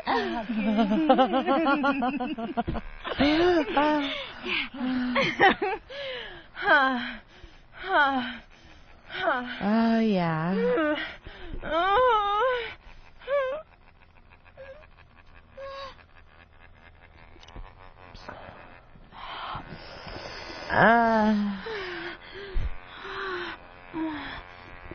Oh, yeah.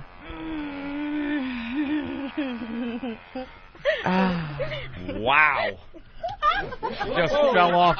She just fell right off the Liberator. Just like real life. Wonderful. As soon as you're done, off. Bravo. Wow. She definitely enjoyed herself. The ban has been lifted from the Opie and Anthony program. You want to keep that? You can keep whatever you want there, Mackenzie. I broke it. Oh, no. Got too wet. Right, we broke it. Did we? You broke that vibrator? Yeah. Can you fix it? I don't know what I did, but that was awesome. Yeah?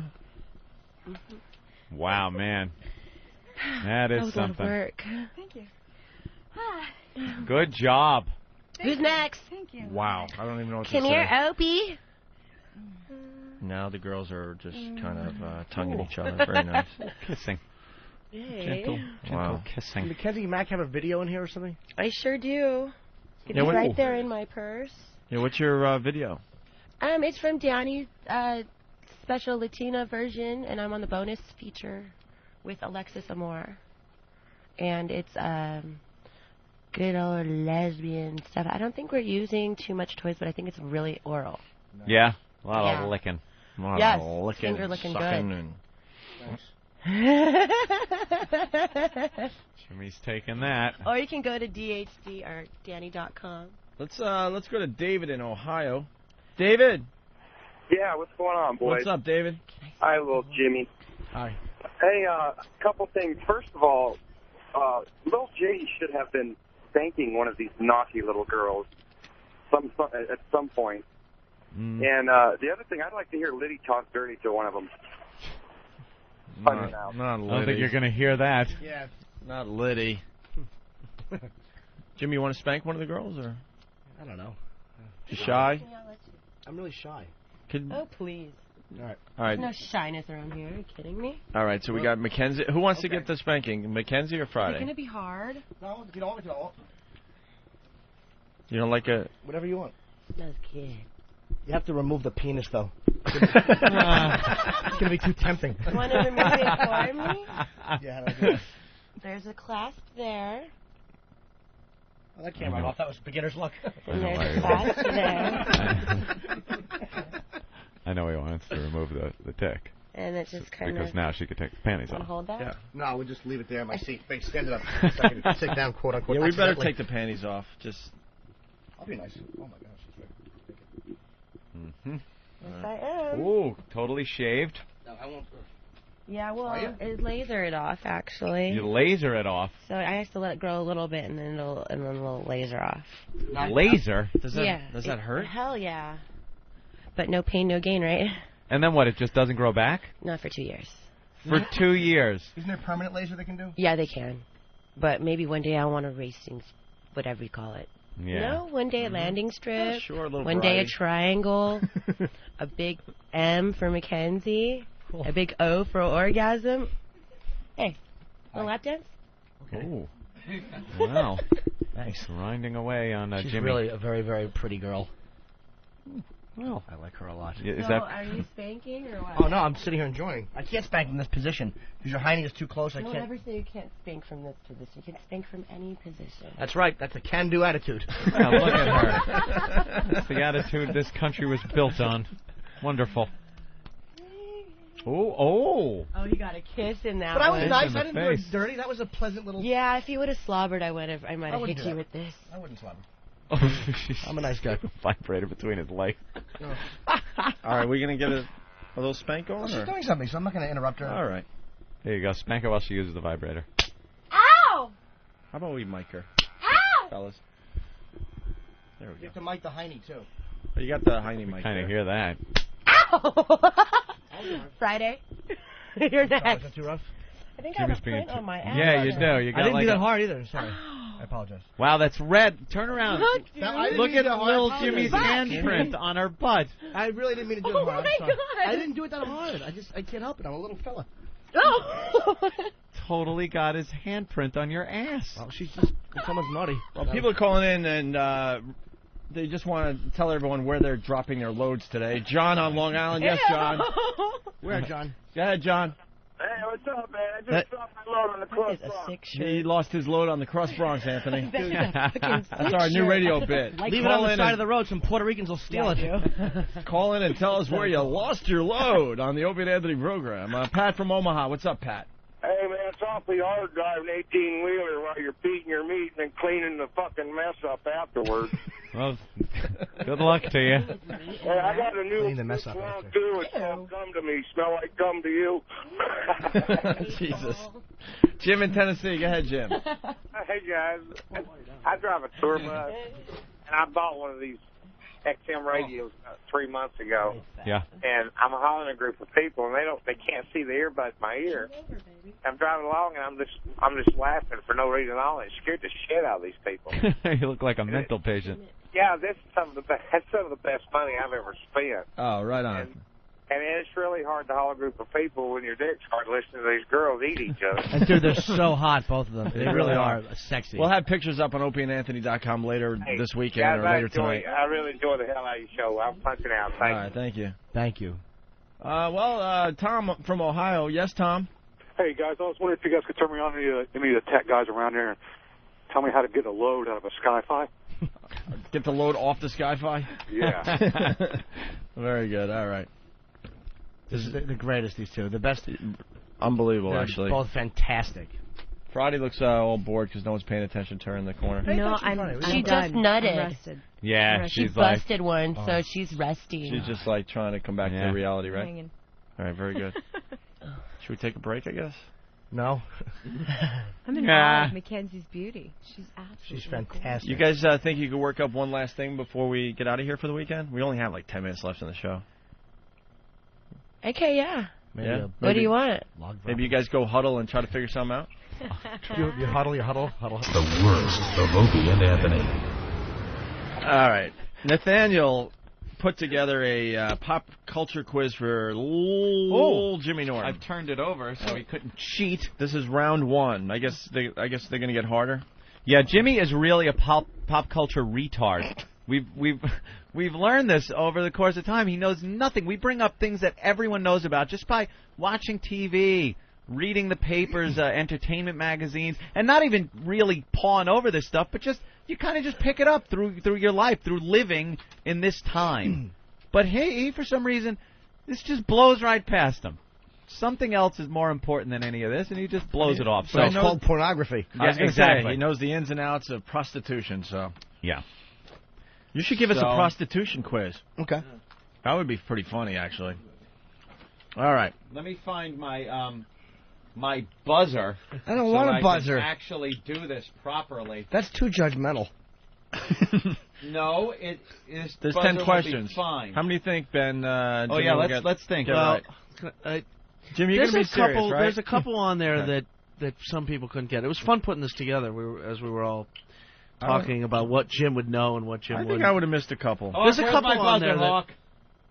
Hawk, get that goddamn Where's buzzer, my buzzer? or you're out. Hawk, I can't find my buzzer. You're out, Hawk. Maybe I could help. Is it on the sound effect? This one? Try that. Let me see. Try it.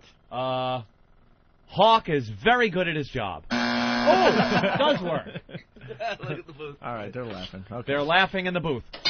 Oh.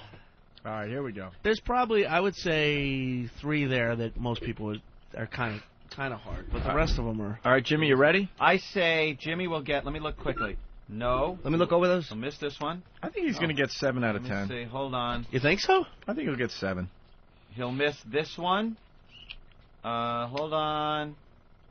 He will miss this one.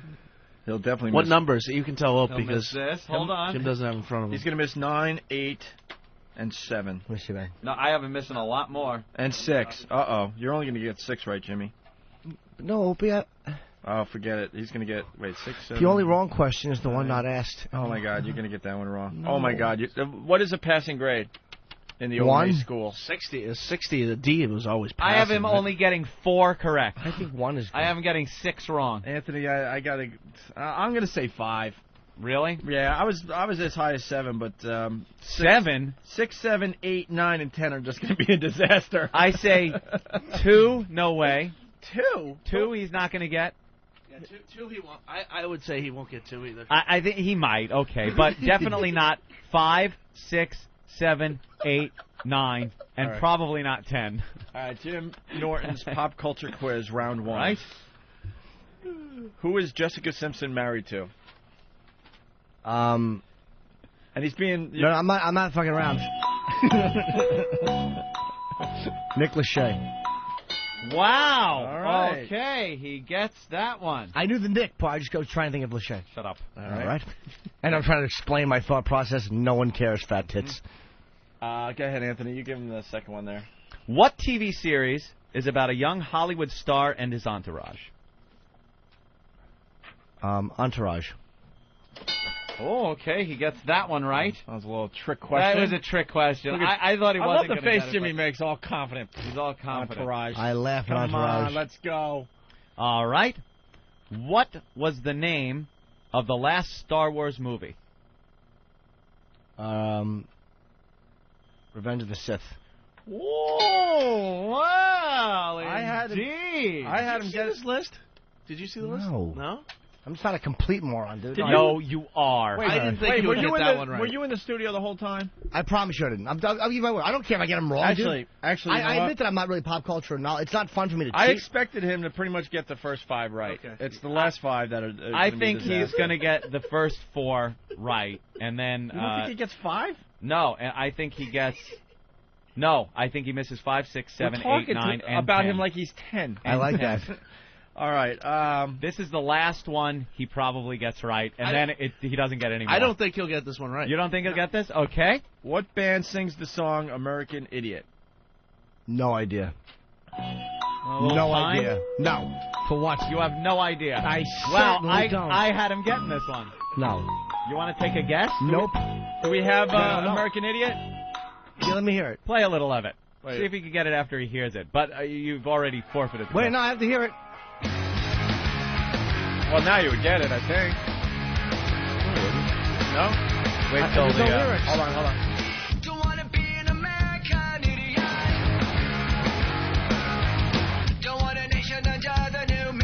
I know this song, but I don't know the name of the band. Yeah, because a lot of singers sing like this guy.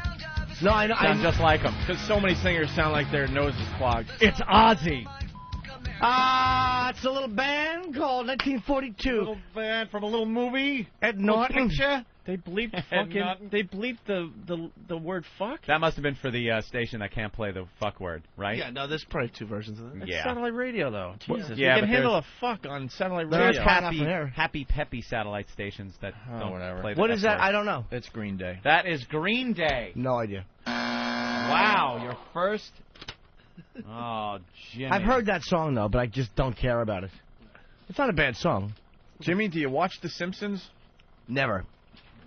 All right. But they've been on TV for, what, 12 years? 15, Have they? How long now? 16 long? Years? Yeah. 16 years. 16 years Cool. they've been on. Jimmy, name all 3 kids in the Simpson family. I know Bart and Lisa. All right. And I honestly didn't know there was a third one. The baby. I don't know the kid's name. The baby. Don't know. You got to name all 3. There's no partial credit on this question. I don't know it. Fred? What is it? Oh, it's little Maggie. Never would have known that.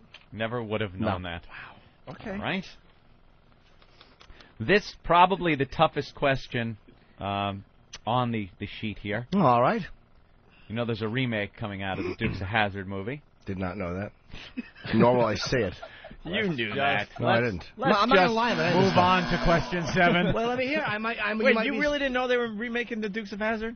No. Come on, Jim. I swear to God, dude. Are you serious? No. With Jessica Simpson, the commercials have been all over the place. No You idea. haven't seen the video? I haven't had a video TV in of her 3 weeks, looking by the way. ridiculously Dude, hot. I haven't had a TV in 3 weeks. I moved. I sold my TV. My 3 new one's coming weeks? next week. 3 weeks. This has been... Dude, everything hasn't happened in the past 3 weeks.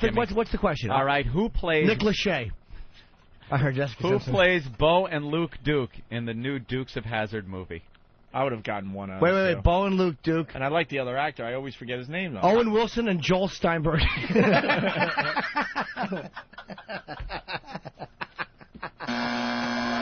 He chains Lisa up in her little Daisy Dukes. What's the answer? I don't know. It is Sean William Scott and Johnny Knoxville. Ugh. Name one other movie that Sean William Scott was in. I couldn't tell you his name right now again if you said it to me. I never heard of him. You never heard of him? Never heard of him. He's one of those The young go-getters in American Hollywood. Pie movies. I've never seen it. I know the movie. Stifler. Old School. None of them. All right. None of them I've seen. All right, let's go to question 7. Who was the female lead in the Dark Angel series? Queen Latifah? Wait, is that? Do you know though? No. I never seen that crap. I'll give you a hint. Her shoulder stinks. Oh, was she that Alba? Jessica Alba? But we can't give it. No, it's not. No, we can't give it to him. Absolutely not. That's another wrong one. I swear he will not get. And he got the first 4 or the first 3. Boy, I was giving you that Green Day one. Ugh. I was Wow. too, man. I was too. I was giving him the Simpsons. No, I question, definitely too. wasn't giving him The Simpsons. All right, here we go. Question number 8. Jimmy. Yes. Your pop culture quiz, which you're doing miserably on. X and Y is the most recent album from what band? From what band? X and Y? X Right. and Y, yeah. Bam's Brothers Band? No idea. Wow. X and Y. Oh, the Z's. ZZ Top. Yeah. No, that would be Coldplay. Ugh. Never heard of. I wouldn't know one fucking. If you said to me, You know Coldplay songs. Come on. you can. How about What about Clocks? That's not from this album, but it was a big hit. Speed us this song, Jimmy? Oh, You know yeah. this one? Wait. I gotta hear the hook. This is the Chariot of Fire theme. Faggoty nonsense this is. Only one of the biggest songs of the last 10 years.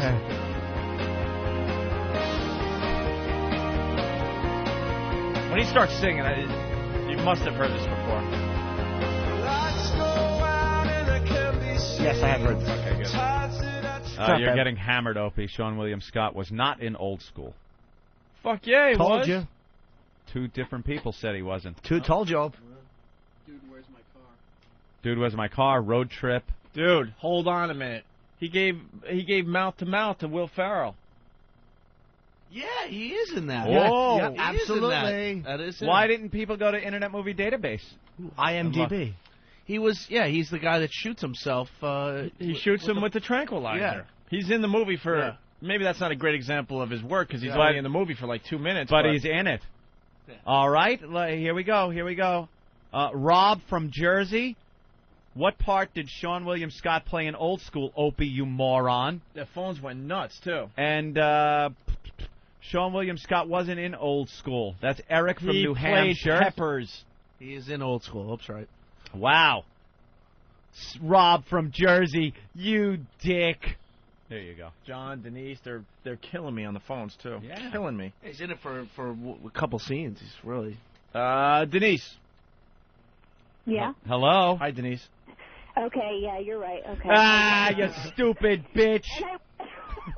I love these people that are just so quick to jump down our throats. Yeah. And I'm driving in the car, so I couldn't look on the internet. But I was just like, I've seen it 50 times. Shut I'm not up. in it. And you know what? As soon as Ann said, I started panicking, like, uh-oh. Uh-oh. John and P.A. Click. Okay, back to Jim's pop culture quiz. Yes, number 9. We're up to question number 9 for those of you keeping tabs at home. Can we just move on to 10? There's no way he's getting this. Who were the winner and runner-up for this year's American Idol? Runner-up was Bo, and the winner was Carrie. Damn. I was looking for last names too, but but for Jimmy, I will give that. I to would him. definitely give him that. Absolutely. Yeah. All right. Bo Diddley and Carrie Fisher. I would have messed up his last name, I think. Wow. Bo Bice. There's one I never would have thought you would get. No. Carrie Underwood, yeah. Jeez. Anthony makes a good point from California. Anthony! Hey, what's up, sweet cheeks? Hi. What's Boy George's real name? George O'Dowd, sissy. Yeah. Who doesn't know that? He knows pop culture from 20 years ago. I do. He's a pop culture archaeologist. And everything about Black Sabbath, no problem. Yeah. All right, and the final question. What is the name of the new PlayStation Portable unit? PlayStation 3. Wait. He's scared. Give him another chance. I panicked because I saw the button. The PlayStation Fun Pack?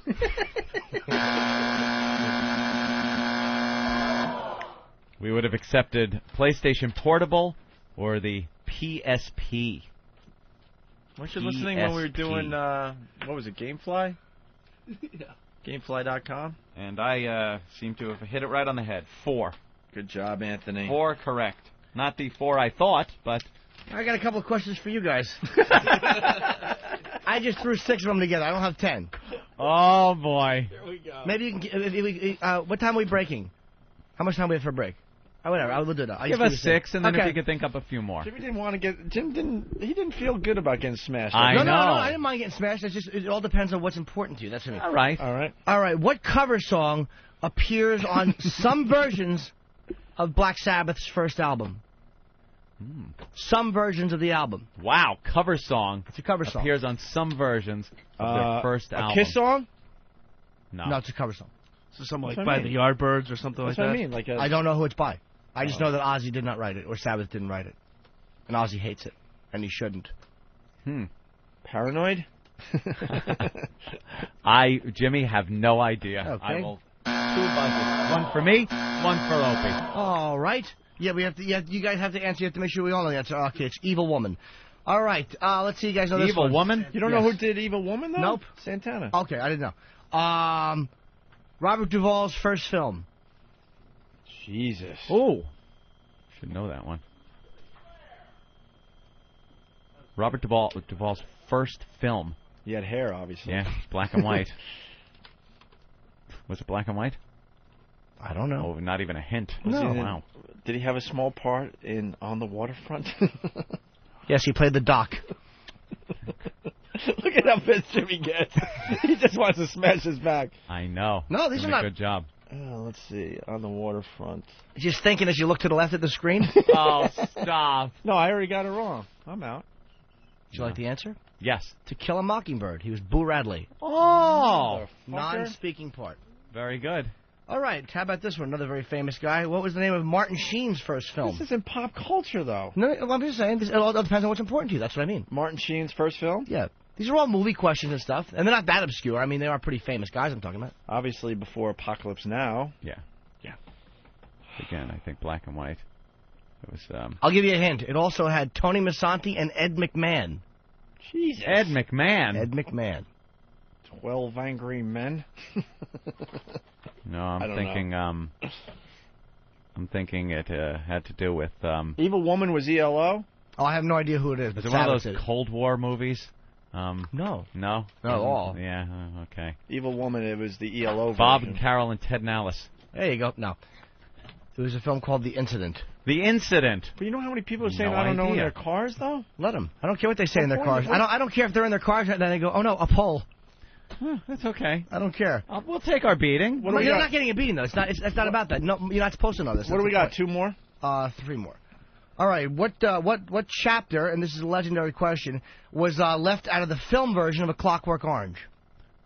Wow. Chapter 7. No. I have no idea. It was 21 chapters, and it's the legendary lost 21st chapter of the book. Was completely changed. The ending of the film was left out of the script. I had no idea. What little film? What little film did Al Pacino do with Gene Hackman? Hold on. I want to just say you turned our cute little fun little bit into a disaster. No, I didn't. I'm gonna get. You're making us feel bad about ourselves. No. It was supposed to be a cute little pop culture quiz. Well, Nathaniel's not here. I'd get him in here. Believe me. Go ahead. All right. What film did Al Pacino and Gene Hackman do together? Yeah. Here's my brain thinking. I love that one. No, it's Scarface meets the Poseidon Adventure. Yes. Oh, very good, Ant. No idea. It was Popeye Doyle. Hooah. Hooah. Scarecrow. Oh, Scarecrow, of course. What? And what 1960s song did Kiss cover on their Love Gun album? And very well, I might add. This one, a lot of people probably do know. Kiss fans especially. Sure.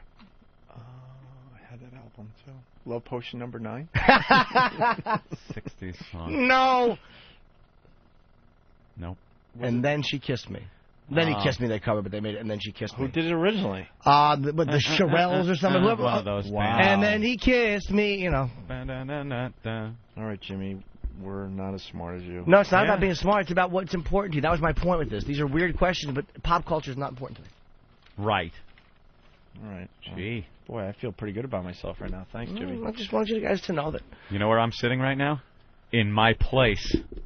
And I was put there by Mr. Jimmy Norton. One guy That's saying right. one guy said he only got 3 out of 10. I'm impressed with 3 out of 10 as far as those questions go. Go ahead, Bluesman. No, I think he needs the pop culture questions. I'm beginning to just feel bad because little Jimmy Norton just stalked me because he knew the ones I didn't, and I actually knew what the PSP was. Oh wait, you only got 3 out of 10 out of Jimmy Norton's quiz? I only asked 6. No. Of the pop culture. Oh, I'm sorry, the pop. Yeah, of course, because we did 10 there. Man, little Jimmy, Joy Kids just trumped the shit out of me on that. All right, very good. But you know what, dude? I was purposely creating questions that I knew the answers to. You know what I mean? It's not like if all 3 of us had to answer the same level of tough questions, I would be, fucked. By the way, Martin Sheen was in 10 blocks on the Camino Real in 1966 before he was in the incident in 67. Okay, I stand corrected. All right. I meant to say second film. Feel a little better about myself. Give me an X. Brian, what's up? Hey, how you doing? Hi. Hey, ELO did Evil Ways was fantastic. Oh, you're right, Evil Ways. I'm sorry. Oh, yeah. Hey, I love you guys, by the way. I'm a converted Howard Stern fan. Thanks, buddy. Ooh, I was converting Howard. Oh, wait a minute. Tell him, Fred. Tell him, Fred. All right, thanks, buddy. Fred ain't saying shit. All right, very good. Hey, this is Laszlo from the Technophile and Grand Theft Auto. You're listening to the worst of Opie and Anthony. With a WoW sticker, some air guitar, and a roofie. Shit sucks. It's the worst of Opie and Anthony. All right, let's get Martini Steve back in studio today. Oh, why? Well, we got the Tom Sizemore sex tapes, or sex tape, and I don't know much about this. I still haven't seen it. Where did it come from? I don't know. We'll get all the details from Steve. This is what satellite radio is all about. We could play this unedited. There's a copy of it on my desk. I haven't taken it home yet. Yeah. Take a look-see. You want to go on IMDb and explain some of the movies that Tom Sizemore was in it? Tom Sizemore. You know Tom Sizemore. He was in Black Hawk Down. He was in Saving Private Ryan. Saving Private Ryan. Might remember that. A little movie called Saving Private Ryan. True Romance. In that one. Natural Born Killers. Passenger 57. Point Break. He was the cop, by the way. If you don't know who he was the cop in Natural Born Killers who finally sits in the cell with Juliette Lewis. And what does she attack him or something? He tries to bang her and she attacks him.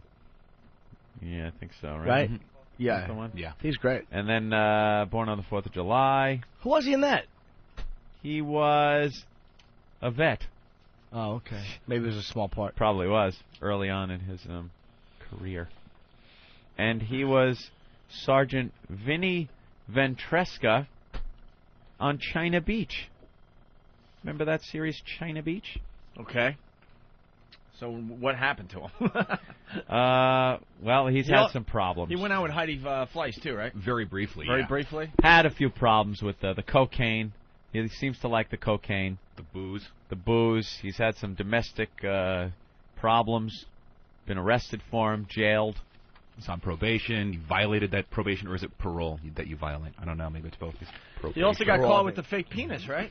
Yeah, he was supposed to take a drug test, and he had some kind of fake penis that is specially made for passing your drug test. You fill it up with urine, and it keeps it warm, and it looks like a real penis. So if they're watching you actually take a leak into the cup, you pull out this fake penis and take a leak with it. And they found out he was using the fake penis.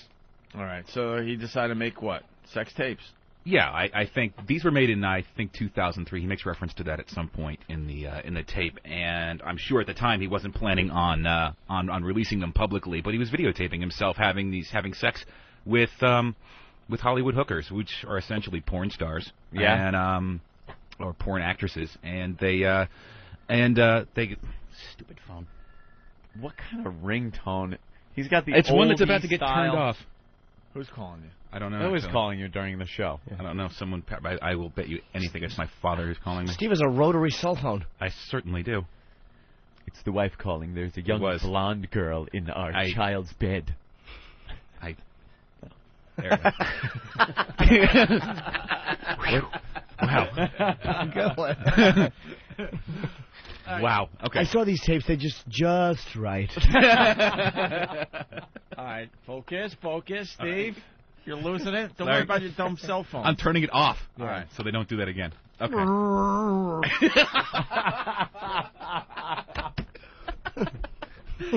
Who was that? The berry delivery person? 10 pounds of berries. So how did the tapes get out there? Tom Sizemore is broke and needs money. He's going to jail for violating his parole, and he's in rehab now, I think. And he needs money. That's the reason. That's the only reason tapes that are this long with this much footage on it get out is because the person that's in them had some intention of releasing them and making a profit off them. Wow, that don't look that bad. That chick doesn't look too bad on him. But I mean, what happens to you after Hollywood spits you out? You have his nose buried up her ass. It's great. These are very, very brutally graphic. He looks all drugged out and stuff. Yeah. What a good guy. Well, we got the audio of the tapes, and there's some classic audio here. The first one, Tom introduces himself. What's this about, Steve? Just a brief little introduction to establish who the person in the thing is, and he's, sort of mumbling. Obviously, it helps to have the video in front of you when you're watching it because his eyes are all glazed over. Right. He's, his big bags under his eyes. He's obviously been up for a few days. They know they're being filmed, right?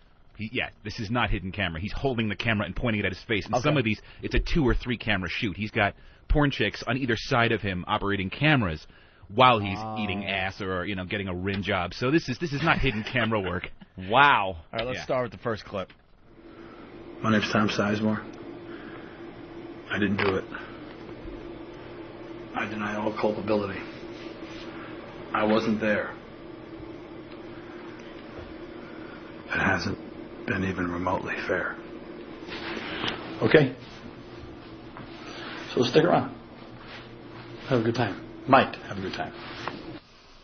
All right, so that's the intro. That's an intro. What was he doing during that? Just kind of hanging out? That was he's about to get busy with 2 or 3 girls in one bed, and he's just introing his home movie. All right, here's the next clip.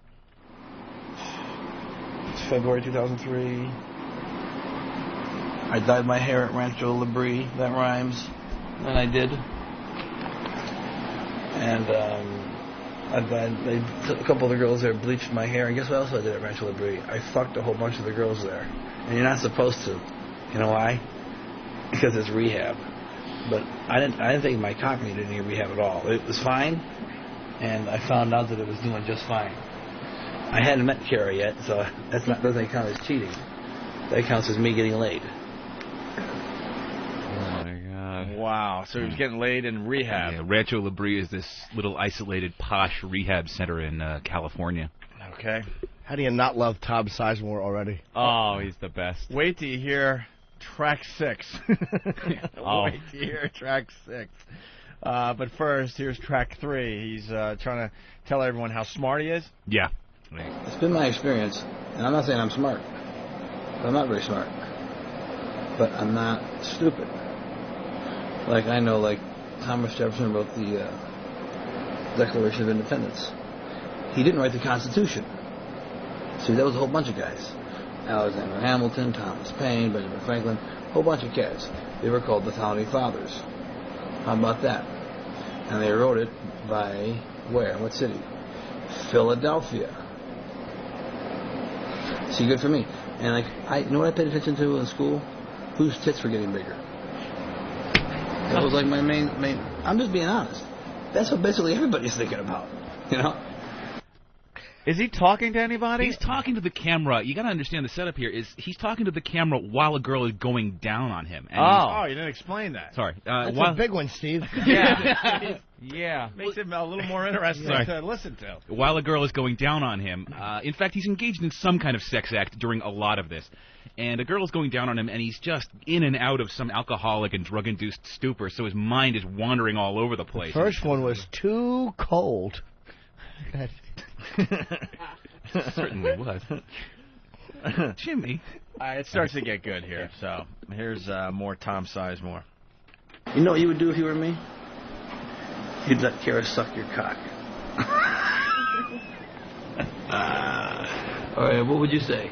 Hey, stop it! How dare you? I'm unmarried. I don't have a girlfriend. Why do you want to do this to me? Why are you offending my sense of... Why is she doing this to me? What's wrong with her? She has a disease. It's called a cock... She's a cocksucker. See what I'm saying? Look, in all seriousness, truth be told... Ooh. Was she doing the act there? She's pulling his pants down even further and going down on him while he's doing that. What's he packing? Not much. Oh, gee, why would you release that? Not much because he's broke. Figures he can make some money on it. He's hung like an acorn. Yeah. He's got movies coming out. He's got 5 movies in post-production here. 6 if you count this one. Pre-production and 2, 3 in post. Yeah. Counting this. Those will all be direct-to-video. You ass. See, I wish people would buy a movie because I'd certainly love to release it. I'd love people to see my delicious surprise. There are sequences in this where he just gets on all fours in front of the camera and just spreads cheek and just shows off his ass. You gotta love that. We're almost up to track 6, but first is track 5. He bashes Heidi Fleiss here, right? Yeah. Having my choice between sucking a cock, having my cock sucked and going to jail, I'm going to pick having my cock sucked. Given a choice between going to war and having my cock sucked, I'm going to pick having my cock sucked. Given a choice between fucking Heidi and having my cock sucked. Trick question. She wasn't much for giving head. Oh, you know what? This is a fictitious Heidi. This is not the Heidi you think it is. Oh, yeah, there he goes, trying to keep from being sued. Yeah, that wasn't bad. Oh, yeah, look at that. The movie coming out, Fly Boys, with Stephen Baldwin. God, that's got to be good. Oh, yeah. Stephen Baldwin's really mysterious. And he's got, oh, yeah, these are a bunch of nobodies. Yeah, these are all direct-to-video stuff. He's not going to get those choice roles now anytime soon. No more Saving Private Ryan. Well, here we go. Track 6. Yeah,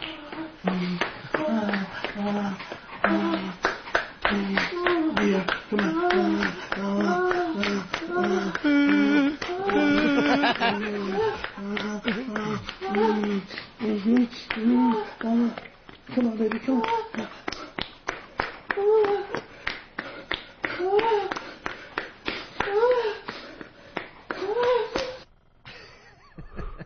Okay, terrific.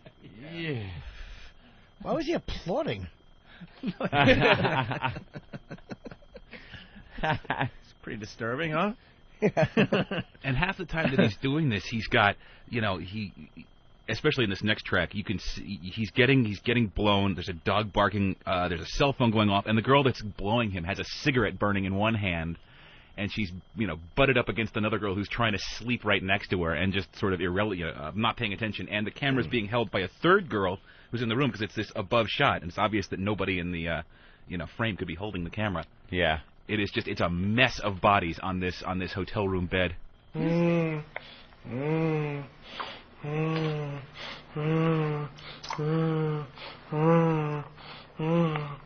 Oh, yeah, give me the card. Ooh, that sounds good. Fuck on there is.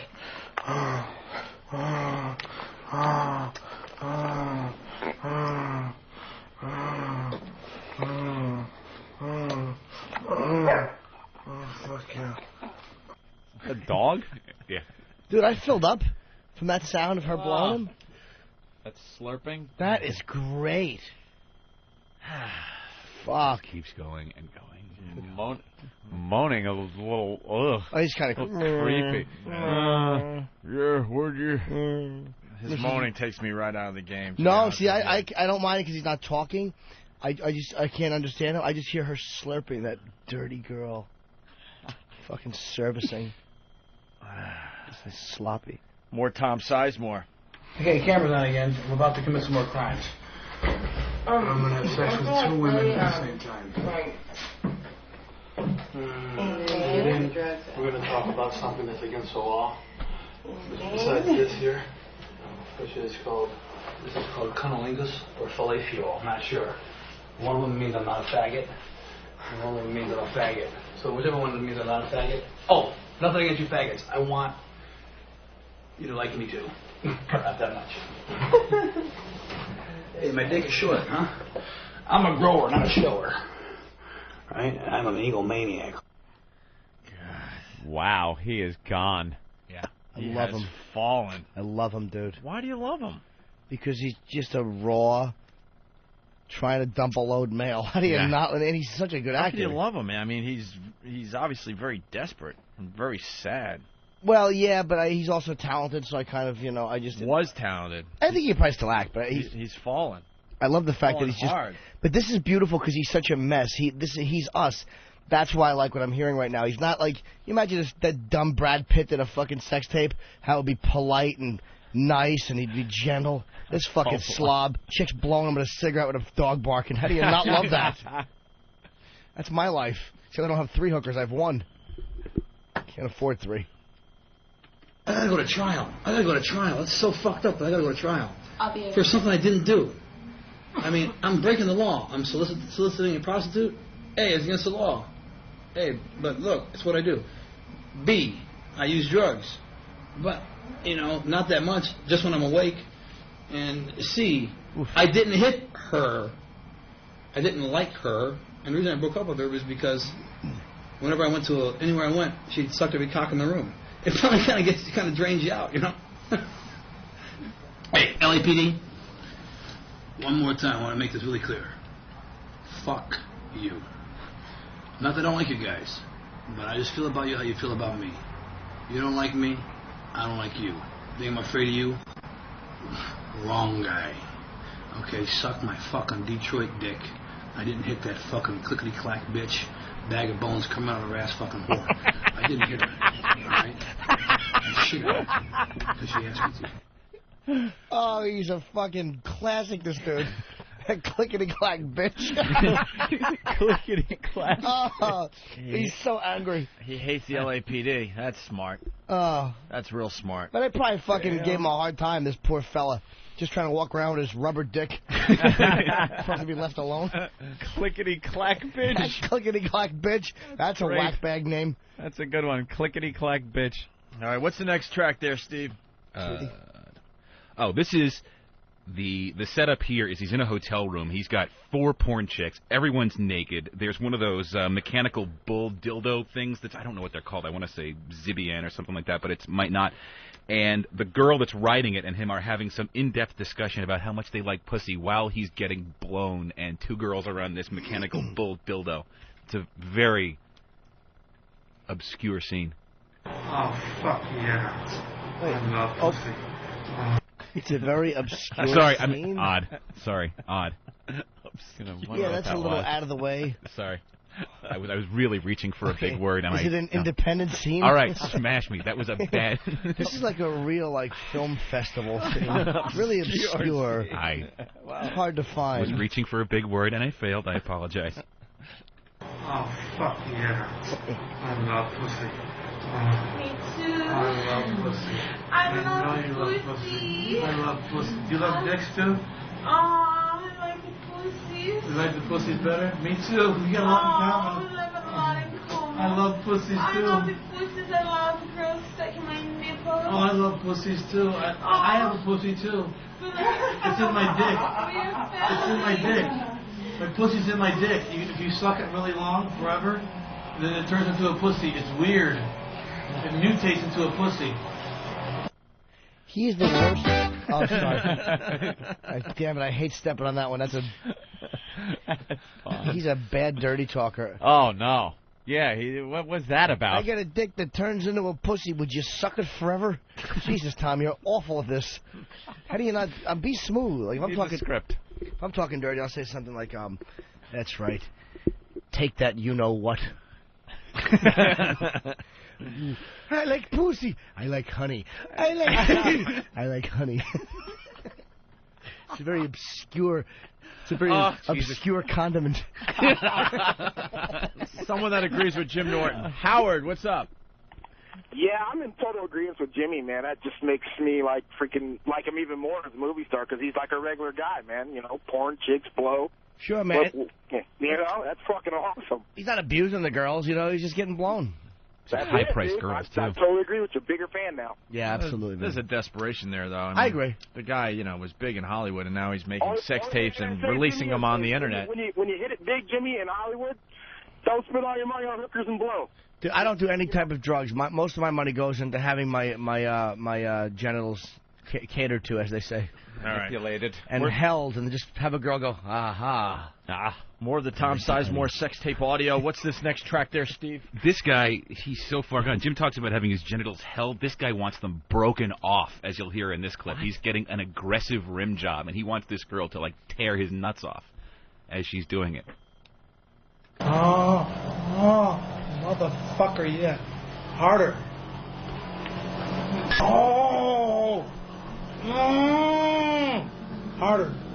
Oh, you can't do it hard enough. Like breaking the motherfuckers off. Oh! Fuck yeah. Stuff like that.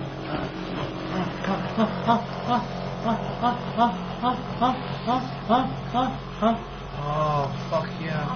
Oh.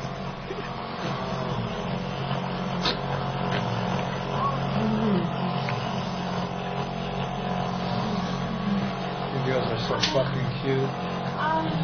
I can't get a hard on right now, you know why? I'm worried about the goddamn fucking court case.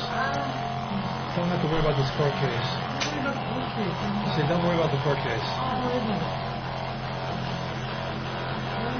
My fucking mind's fucked up.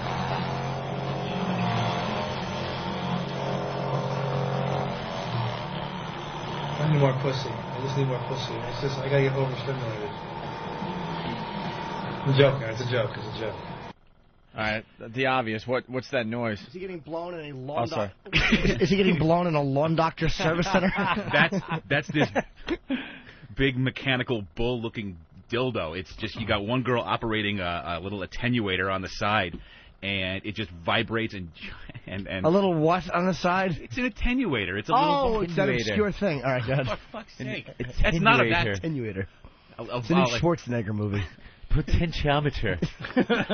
It's like a volume knob for the large. So they're like 902 millibars. Steve.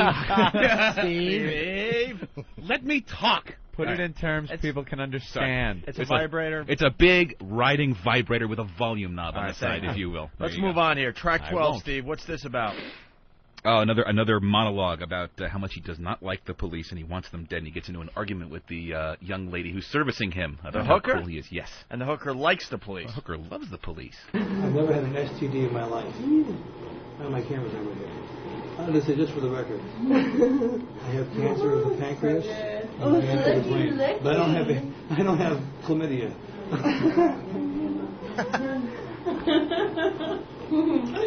Really, I cancer of the police. I have a cancer of the police. They grow on you? What day? It's Friday, right?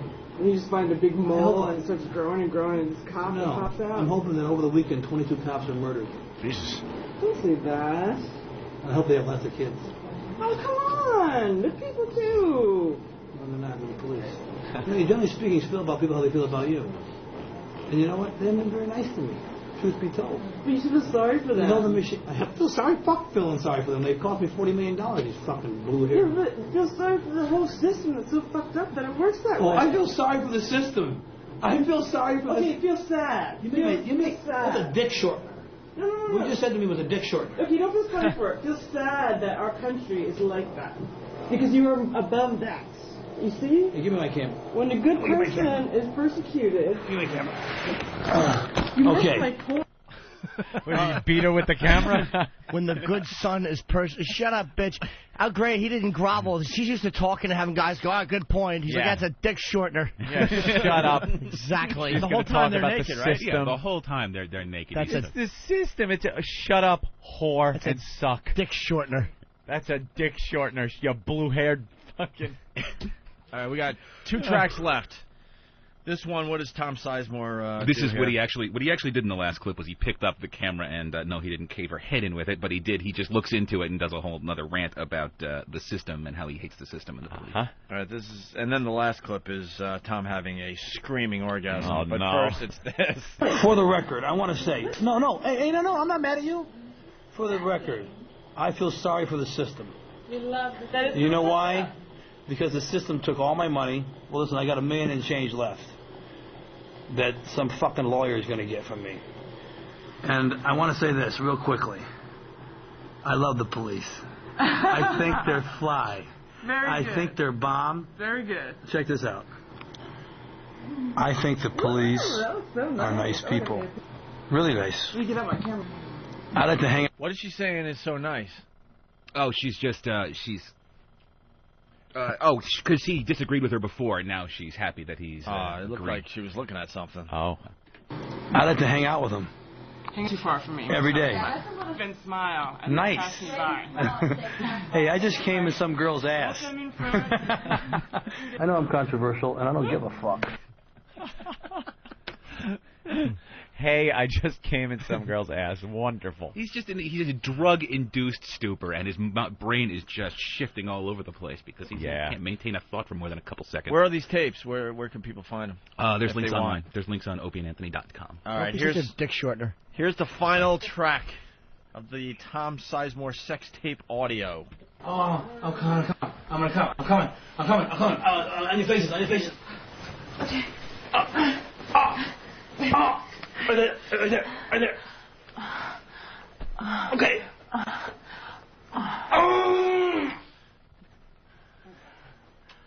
Oh, motherfucker.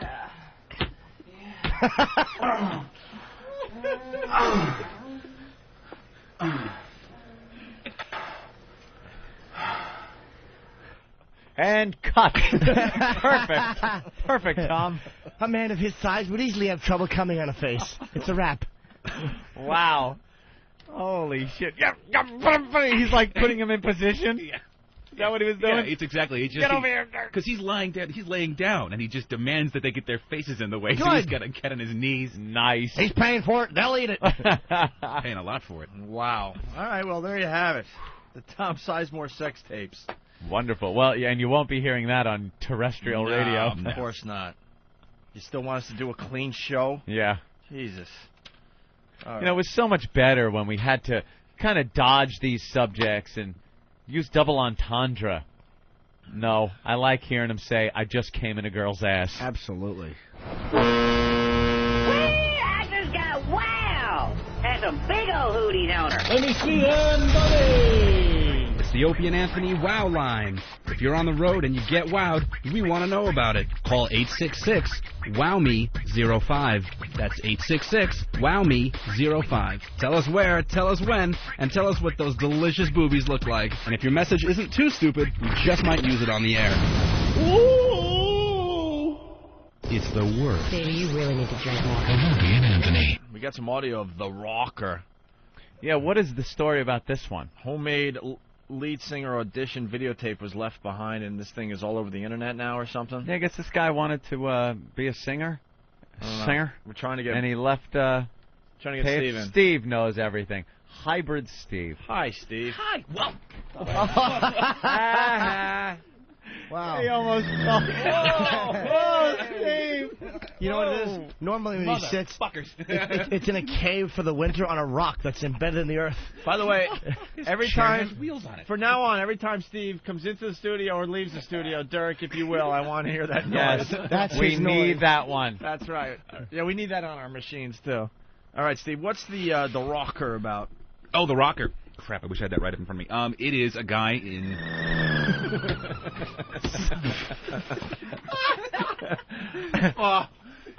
Ramon is circling outside waiting for the show to end. Ramon, drive-by hybrid.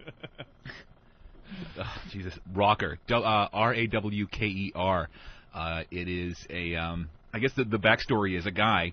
If you've ever been to a large music store, there's always a table or a bulletin board outside that has want ads for musicians, and people leave their demo tapes, or in this case, it was a videotape with a lead singer audition on it. Right. And this guy left a pile of videotapes with his voice, with him on it, singing a cappella a bunch of old rock songs. So there's no backing tracks, and it's just this guy just singing these tracks. I guess there's a couple Led Zeppelin songs, a Black Sabbath song, and an AC/DC song. And now he's famous. And it's now online. And someone found Forever it and ever. and uploaded the video, and it's great. It's getting a lot of hits all over the internet? All over the place, and it was done maybe 3 days ago, too. Wow. And the guy's like shirtless and southern. Shirtless southern guy, and you can tell he's southern because deep south. He sings with this deep south twang.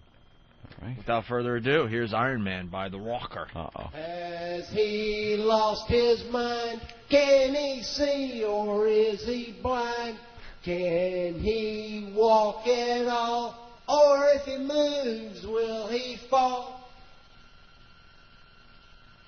Is he alive or dead? Has he thoughts within his head? We'll just pass him there. Why should we even care? If I didn't know better, I think he was talking about Ben.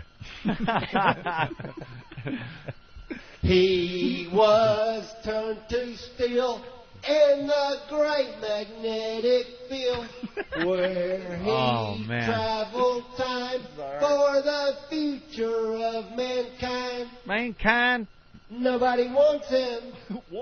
He just stares at the world,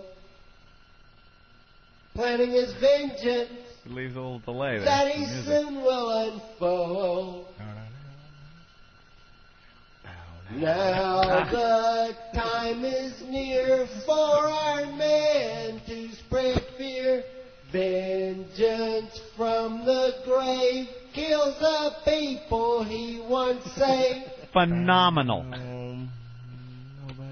Nobody wants him. They just turn their heads. Nobody hates him. Now he has his revenge.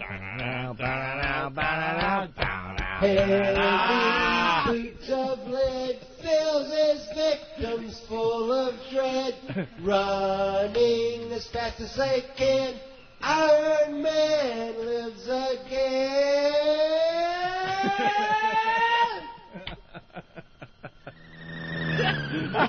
And there goes The Rocker. That's pretty funny. A couple of people have taken it upon themselves to do remixes, so they'll line his vocals up with the Ozzy vocals. Oh, in the original. clever. Oh, really? That's Yeah. what Five's all about? Let me listen to There's that. 4 of them. Let me see.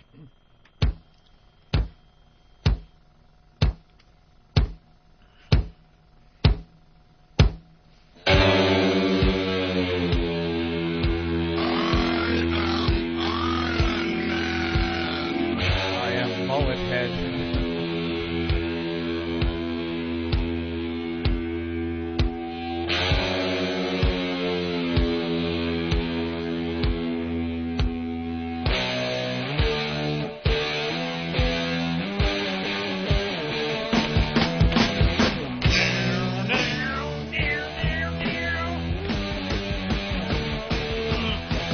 Has he lost his mind?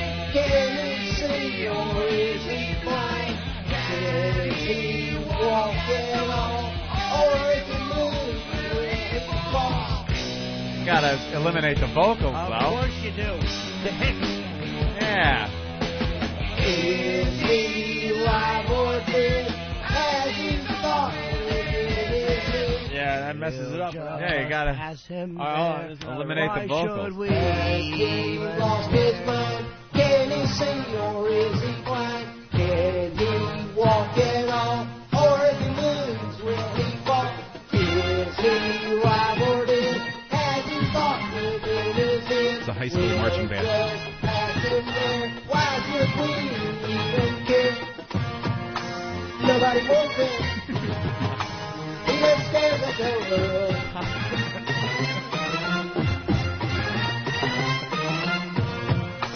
When it was Vincent, Daddy said was born.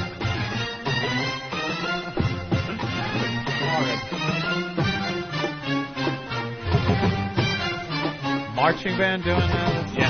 That's pretty cool, right? Yeah, it's a marching band. He was coming to steal in the great magnetic field where we travel back for the future of mankind. Now the time is near for our men to fear. Vengeance from the grave kills the people he once saved. That's not bad. I am Hybrid Man. Back in 1955, man didn't know about a rock and roll show and all that jive. The white man had the smokes, the black man had the blues. Let there be rock. Nobody knew what he was going to do, but Tchaikovsky had the news. He said, let there be sound. Oh. And there was sound. Let there be lights. And there was lights. I'm absolutely Let crying there be over drums. here. And there was drum. Let there be guitar. And there was guitar. Ow! Let there be rock. That guy stinks. And it came to pass. Rock and roll was born all across the land. Every rock and band was blowing up a storm. And the businessman got famous. The guitar man got rich. And in every bar there was a superstar with a 7-year itch. There were 15 million fingers learning how to play. And you could hear those fingers picking. And this is what they had to say. I can't take anymore. Sound. I cannot take anymore. What's the next song? Oh, we got one more. We got to listen to a little He's bit got of. guts, though. Whole lot of love. You got to hear him do Yeah, a whole lot of love. He's- Okay. What'd you say? He's got guts. Guts. Doesn't have any talent, but he's got guts. He's got guts, and guts is enough.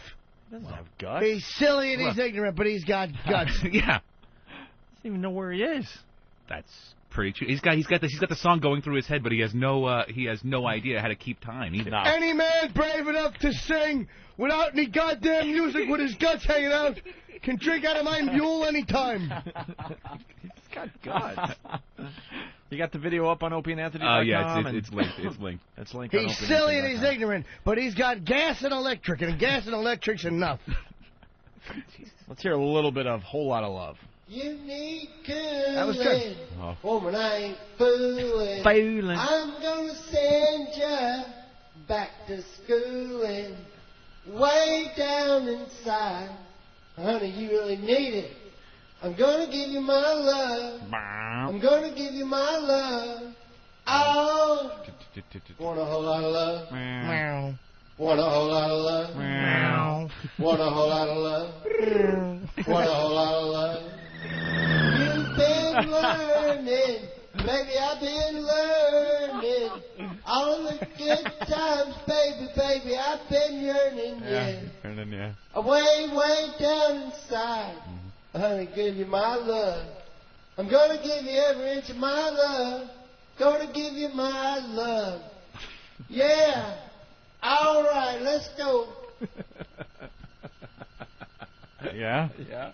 Want a whole lot of love. Want a whole lot of love. I want a whole lot of love. I want a whole lot of love.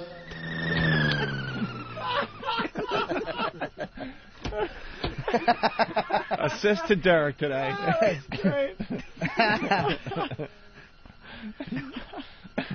We have to wait for this long Guy, oh, it's still on? Yeah, this is the solo You've going. been cooling, baby, I've been drooling. All the good times, baby, I've been misusing.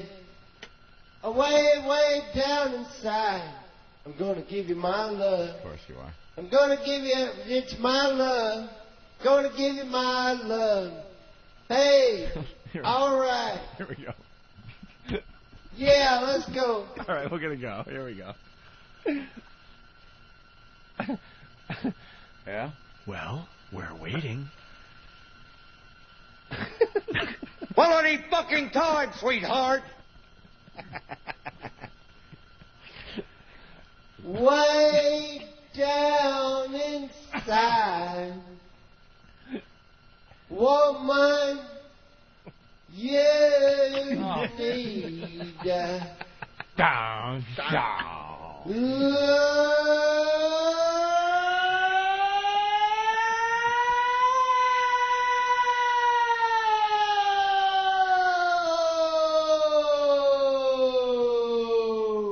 You better get your head and your ass wired together, or I will take your giant shit out of you. What's that supposed to be? Some kind of sick joke? Oh dear, oh dear. That's for me, girl. I want to be your backdoor man. Hey, ho, hey, ho. Ooh,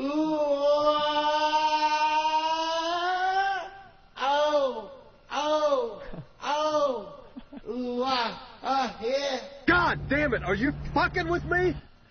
I keep a going, baby. I keep a going, baby. I keep a going, baby. I can't feel it, baby. All right, enough.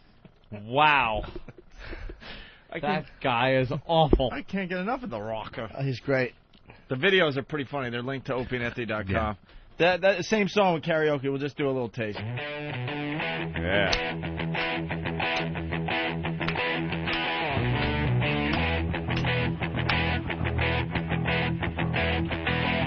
You need cooling, woman, I ain't fooling.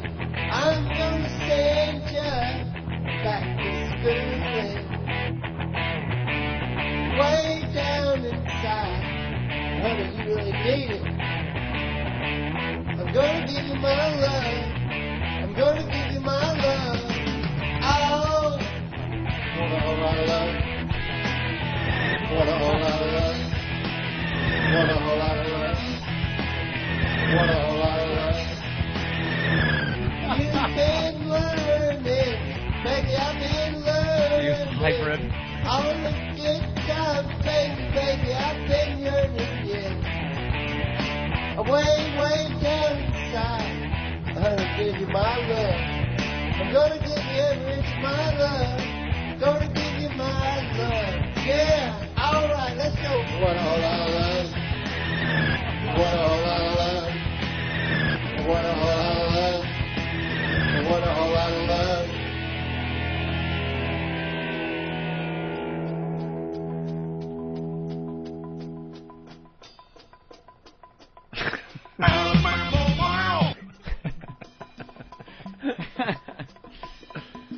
Shut up, you damn asshole. Shut up, you damn asshole. Shut up, you damn asshole. Shut up, you damn asshole. Shut up, you damn asshole. You damn asshole. Shut your fucking mouth, you damn asshole. Shut up, you damn asshole. He stinks, and I don't like him.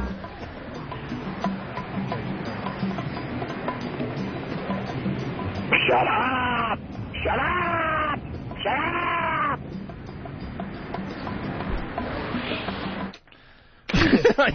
Zeppelin have shortened that? Wow.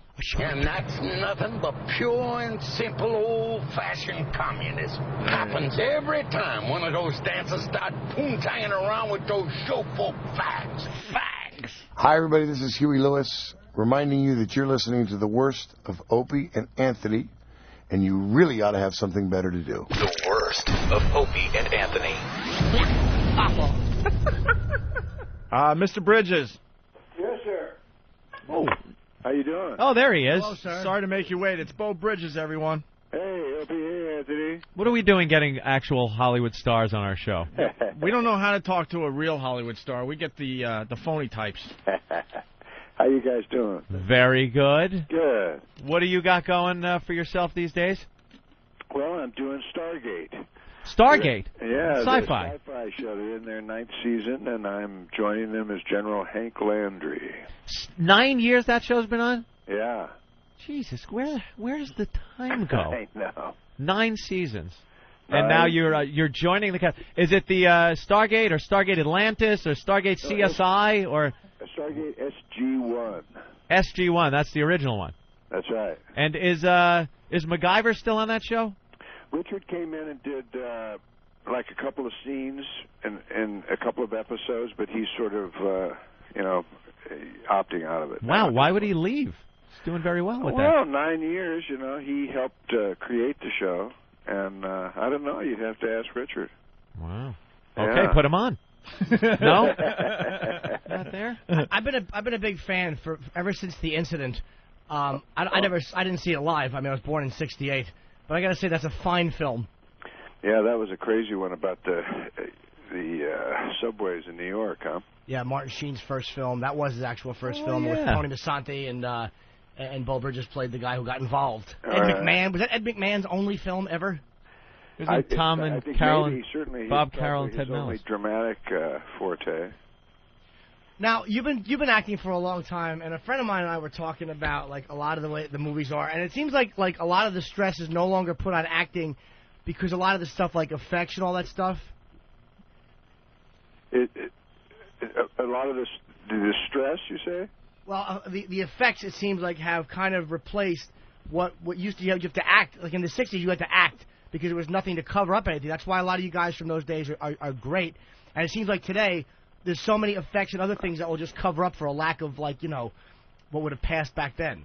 Oh, wow, good question. Hopefully they won't, where it all ends, they'll I can't even pronounce the word, digitalize this. Or, digitize.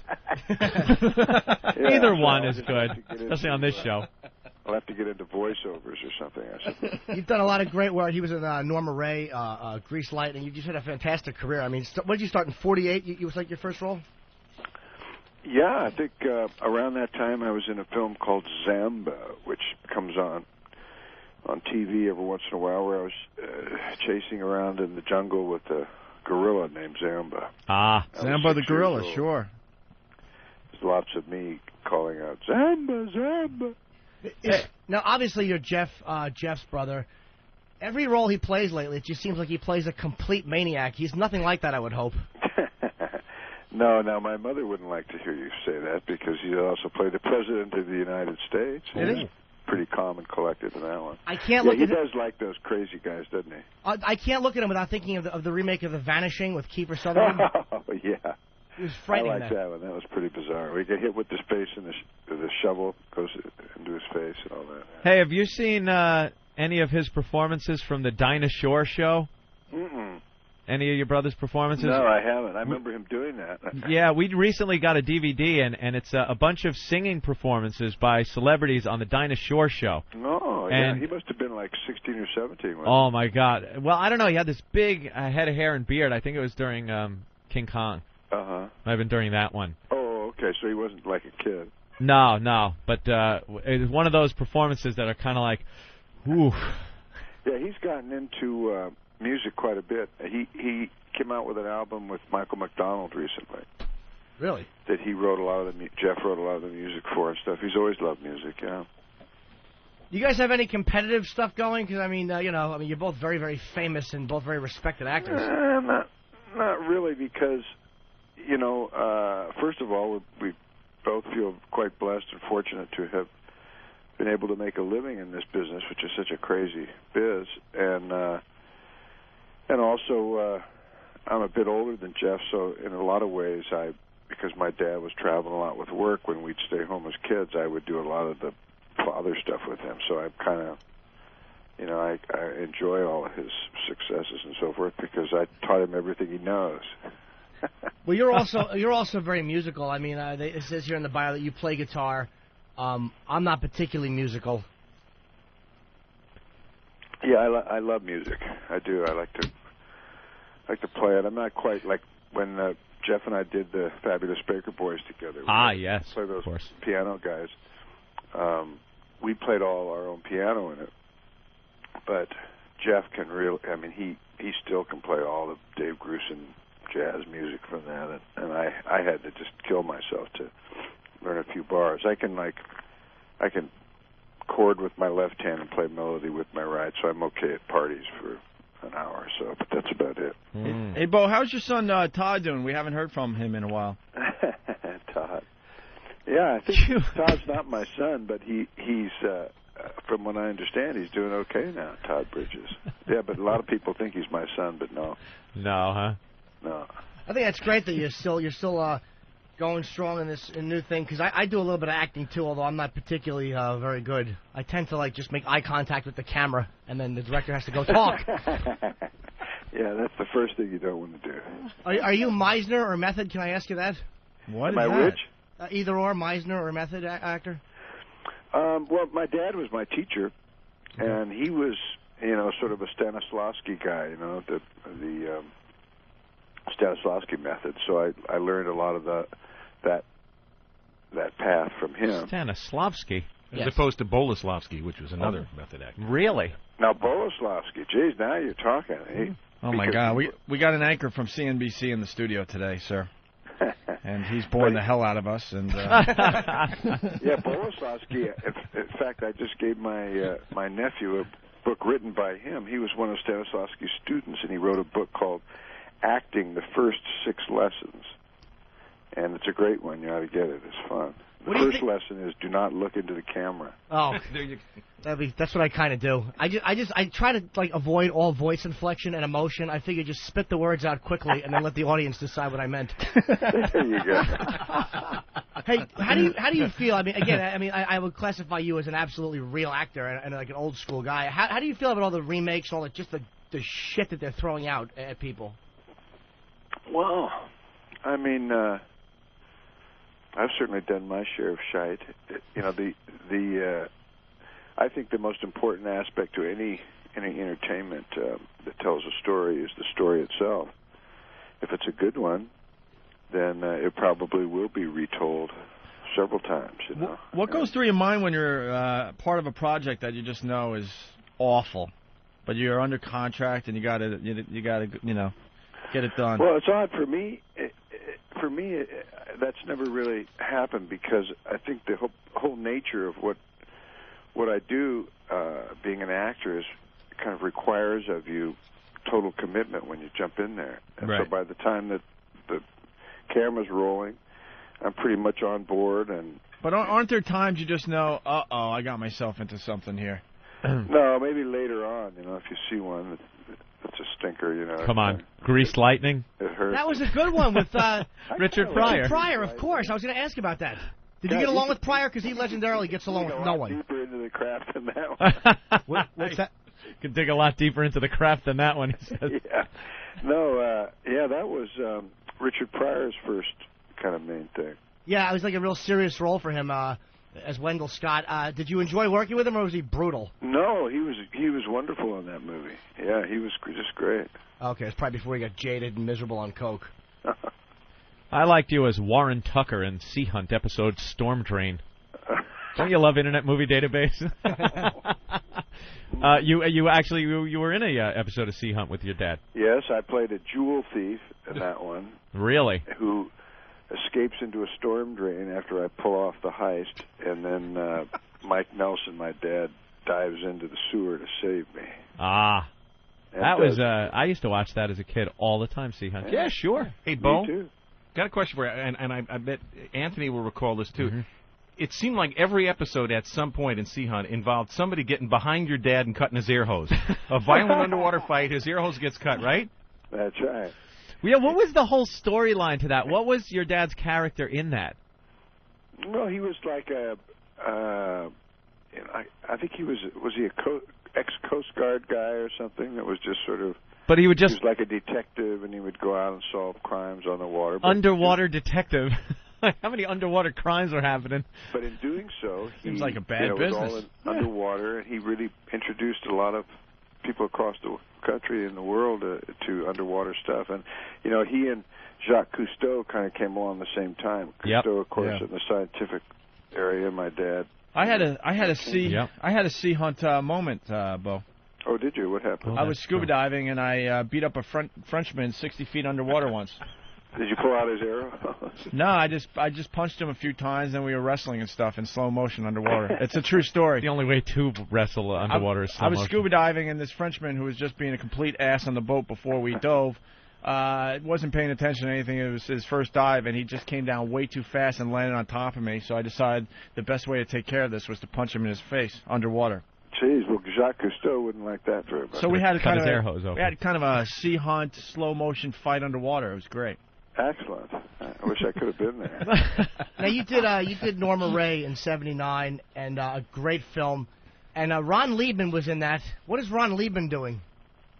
I haven't seen Ron in a long time. He's a good guy, and I actually worked again with him after that. I cast him in a movie that I directed, and he was wonderful. He's always great when he's out there. Yeah, he did a very funny film by Mad Magazine called Up the Academy.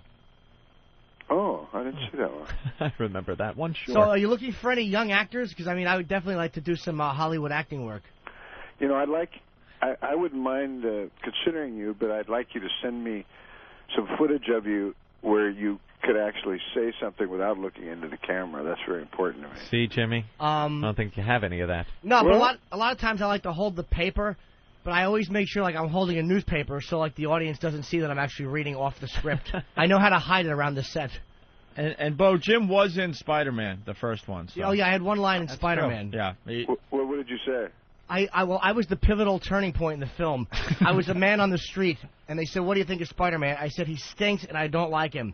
And I was got your line right here. He stinks, and I don't like him. That was my line. That was the actual line from Spider-Man. Is that how you said it? Yeah, well, I was just kind of... I was exasperated. That was me playing exasperated.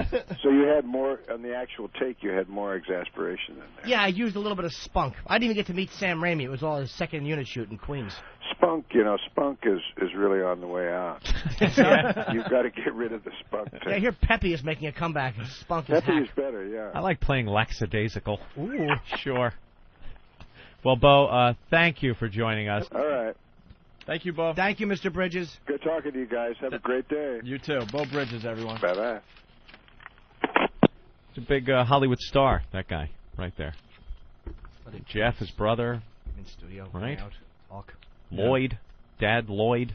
Hey, this is Joe Perry, and you're listening to the worst of Opie and Anthony. It's the worst of Opie and Anthony. I like my penis. You just reminded me of something. We didn't play the audio of Celine Dion on Larry King. No, we didn't. This was priceless. She was very upset. We all understand that it was a disaster down there. Mm-hmm. But how could you not laugh when Celine Dion just breaks into song on Larry King? Because that's going to help the victims. That's what they need, a song from Celine. Ew, she sang? Oh, my God, this is really creepy. Ew. It's deeply disturbing. Yeah, I understand everyone. Even we have been affected, and we're trying to do our part. But, God damn, man, some of these people have got to relax. Like Ben brought in the picture of Sean Penn walking around New Orleans with a shotgun. A shotgun. Here it is, right here. He's walking around with a shotgun, I guess, to protect himself as he goes on his rescue missions. I don't know. There's a lot of stories about the shotgun. Supposedly he found it laying around and picked it up. Oh, please. Others say that he brought it himself. I was handing this to the police. Right. Shithead, you got caught. It's okay for you to have a gun for protection, but nobody else, right? Yeah. His little scheme backfired. You know, this guy brought his own photographer down there as he's rescuing people. That's just no good. I thought he was an asshole for many years, but it turns out he really is kind of just a weirdo. Like, he's one of those real weird guys. Be more like your brother. He's fat and jolly and makes fun movies. Looks like an alcoholic. Yeah. What a mess he is. That's how I'm going to say that word from now on. Alcoholic. Maybe I'll get him on the show. We have the same manager. I'll talk to my manager. Stop it. See about getting And I have talked to Chris Penn in the past. I've never met him. Oh, we did. We did On many the years phone, right? ago. No, in person, too. Oh. I got a picture with Chris Penn. I want one. I should bring in all my old celebrity photos. They're kind of funny. Throw them up on the website there. All right, here we go. Celine Dion. We got to play this a little bit here. Celine. A little bit. Celine Dion and Larry King last week. I have to say, Larry, that I'm as devastated as the rest of the world. Devastated? If I may, I was watching you behind. There's a television right now. I'm watching, and I'm especially waiting, like the rest of the world. I'm waking up in the morning. I'm having a coffee. I barely can swallow it. Yeah, through your little pigeon neck. She sounds like Christopher Walken. Oh! I can barely swallow it. Barely. I swallow it. And she's in one of those ridiculous suites in Las Vegas. You know, From my huge 38-inch plasma television, right. I could not take the pain and anguish of those people as I looked down on Las Vegas from my penthouse suite. Why couldn't you swallow the coffee? Was her husband using her mouth to practice rolling Dyson? Well, we've heard he's got a problem. What can I tell you? We all have problems. Yeah. And I'm especially waiting, like the rest of the world. I'm waking up in the morning. I'm having a coffee. I barely can swallow it. I come here at Caesar's Palace every night to perform. Uh-oh. I barely can sing. Yeah, well. But for respect for the people who come, I am still singing. When I come home at night, my son is waiting for me. I watch television. Yes, we gave $1 million. But what we expect, what I want to look like the rest of the world, I open the television. There's people. How do you open a television? I opened the television. Opie, I don't think we should make fun of this. She still sang while those people suffered. She's brave. She is brave. She's a brave girl. We gave $1 million. I have a coffee. I don't know what plural is. Yeah. How about buying an S, you foreign whore? Watch television. Yes, we gave $1 million. But what we expect, what I want to look like the rest of the world, I open the television. See, it was $1, and she just wrote million on it. $1 million? It was $1 million. And I open the television, and I see wires and tubes. And I don't know what year it is because there's never tubes in TVs anymore, you idiot. I opened television. What? But what we expect, what I want to look like the rest of the world, I open the television. There's people still there, waiting to be rescued. And for me, it's not acceptable. I know there's reasons for it. I'm sorry to say I'm being rude, but I don't want to hear those reasons. Ooh. You know, some people... They should fly her over like the flooded areas. Yeah. In a helicopter and lower her down, and then she could sing the Titanic song. Wouldn't that be great? As they're hanging on to their roofs. Hold on, Tyrone. Tyrone, don't let go. Don't ever let go, Tyrone. If only there was room enough for you on that door that your girlfriend is on right now. It could be a huge cavernous door and there still wouldn't be room. Have you seen the women down there? Big fat asses. You are survivor. Many people perished under the brown sewage of New Orleans. Much like they did that fateful night in April of 1912? 14? 1912. It was 12, shut up. Sorry. Much like they perished in the icy waters of the North Atlantic on that fateful maiden voyage of the Titanic. But some of them were survivors. Where are you?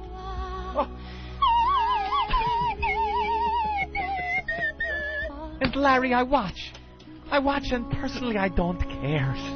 But I cry.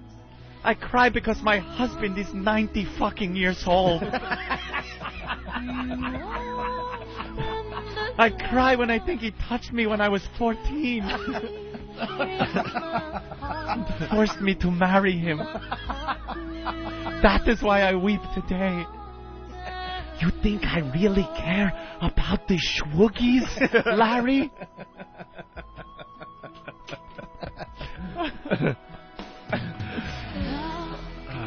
How many bodies lie there beneath that mucky, brown, stinky mess? I say P.U., Larry. and some of them cling to their rooftops like many clung to life jackets and pieces of wood on that fateful night on the Titanic. They are truly, truly Negroes. They are so poor and so black. All right, back to the audio. Jesus. That was fantastic. Oh, stop it. Back to More Celine. crying Celine.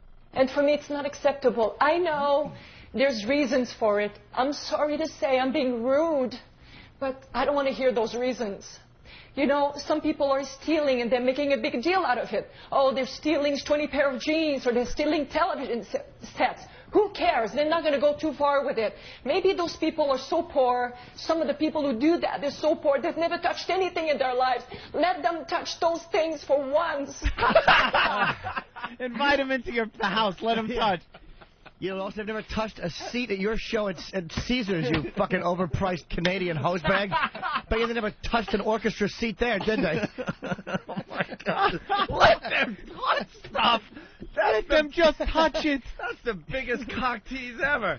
Here, feel this plasma TV that you'll never have. What racist she is. Holy shit. Just touch it. Just touch it, because that'll make you feel better. Unfortunately, they were touching guns at Walmarts and touching the triggers. Stop it. I was inspired when they taught Coco to sign. Oh, she did not say let the people touch. Just touch it. Let us touch it. Oh, my goodness. The people who do that, they're so poor, they've never touched anything in their lives. Let them touch those things for once. The main thing right now, it's not the people who are stealing. It's the people who are left there and they're watching helicopters flying over their heads. Lobsters. And they're praying. How come it's so easy to send planes in another country to kill everyone in a second, to destroy lives? We need to serve our country. And for me to serve our country is to be there right now to rescue the rest of the people. Wow. We need the cash. We need the blood. We need the support. Right now we need the prayers. Jesus, where's Larry through that whole Jesus, nightmare? I was nodding off. She is the foreign policy insight of a 6-year-old. Why do we send bombs to blow up the world and the universe? In seconds. In seconds, everything. I can't get over the fact, let them touch things. Just touch it.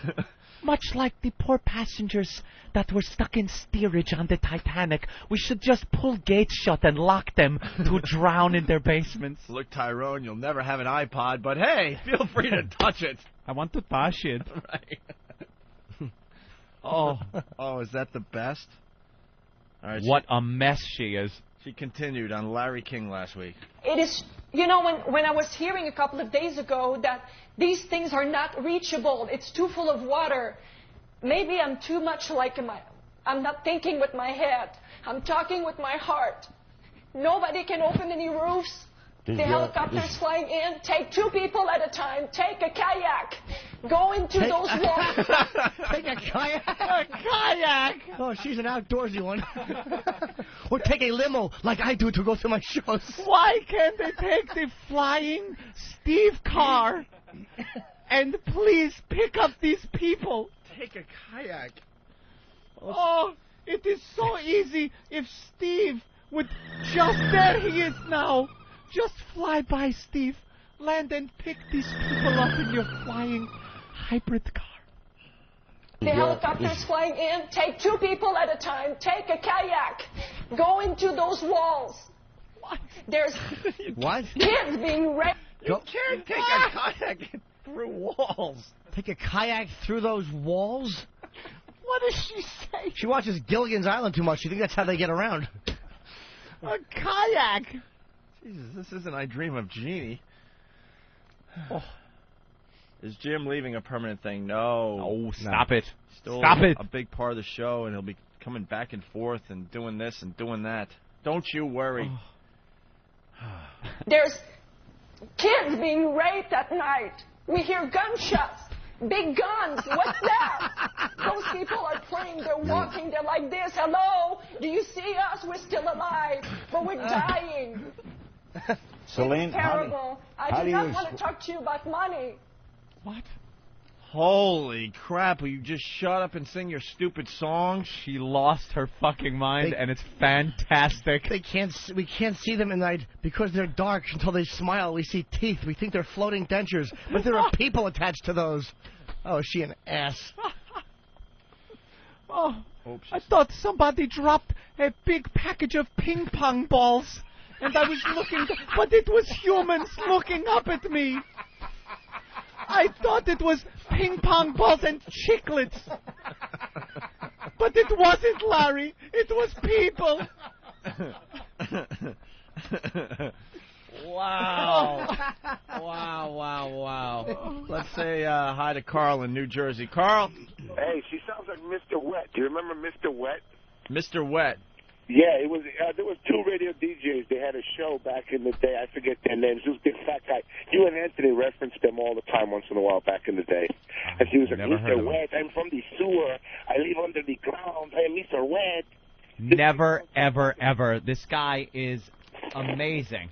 Man, I could have saved. I'm sorry, Carl. I really don't know what you're talking about. All right, let's continue. Why are you taking the birthday cake out? Huh? Oh, okay. All right, more of Celine Dion. Of course, please. I want this burned so I could listen to it on the way home. Of course. We're going to have Maury Povich in studio in a few minutes as well, so stay there. Maury? But first, more Celine Dion. This is too good. Maury's going to have to wait a few minutes. We've been doing the show now for 2.5 hours. We've been asking a lot of people how they can help, how you can help. A lot of people all over the world want to help. You gave $1 million. You're going to help a lot of people live and survive. You should take great pride in that. One, that you've attained the ability to be able to do that, to be able to give $1 million. You take pride in that. I understand it's very important because eventually we will need that money. But it's just very frustrating that Franco and Constance West and me, $1 million. This is one thing. In 3 months, in 6 months, they will need that money. Right now, they're praying for water. So we need to send them the water. They don't care about my check. So no, they do. It's just frustrating because on our parts of the world, we're trying our best and we're expecting those people. Oh, she don't shut Your up. check will turn into something. And I'm sending Welch's grape juice and garlic. Old doddering old buffoon. Yeah, I love Larry King's style where he pretty much doesn't do anything on his show and lets the people talk. But sometimes, as a host, you got to jump in there a little bit. My God, is she upset? Shut up. All right, here is the clip of clips. I know you got to go on soon, but we couldn't spend any time with you without asking you, do you have any kind of thing you would like to sing that fits this moment? She's got a song for Thanks, everything. Larry. She's got a song for everything. Is there any song in your... Even if you did a little of it. Well, I don't want to... Well, the only song that comes to my mind right now is definitely a prayer. What's going on in Larry King's mind? Do you think he knows she's just a lunatic at this point and is exploiting that? Yeah. Or is he dead serious about having Celine Dion sing a song for everybody? I think he's just trying to get as much out of her as he can, and at this point, having her do a song is the icing. You think so? Is he being that calculating, or is he just an out-of-touch ass? That's what I'm wondering, Sing a song. The Motley Crue. Because she's not in the right frame of mind to actually sing a song. Well, let's see how this plays out. Is definitely a prayer.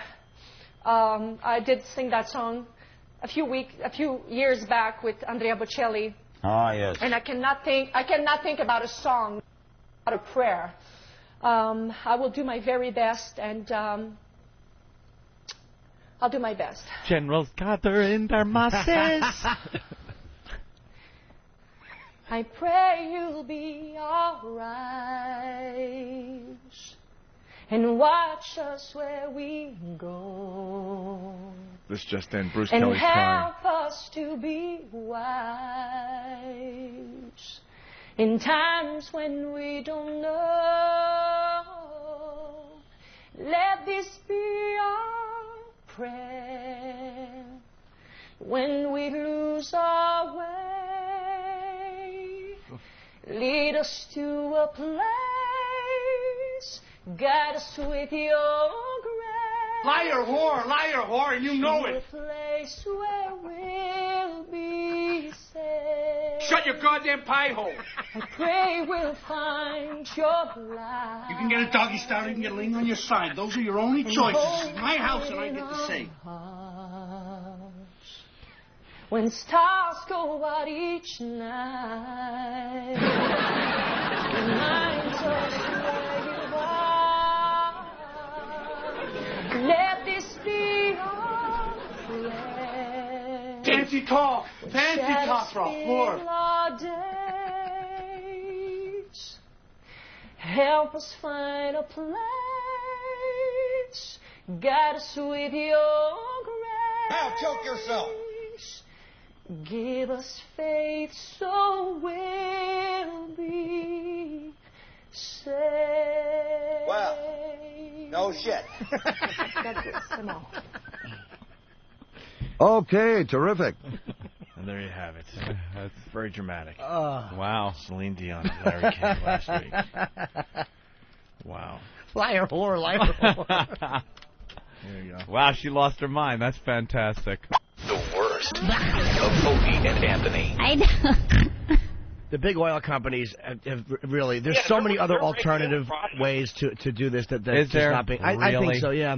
I don't think there are. I think so. At the point we're at in history right here, maybe in the future, someday we'll have matter, antimatter generators, like in Star Trek. But right now, it's all about the Earl. I'm all for the windmills.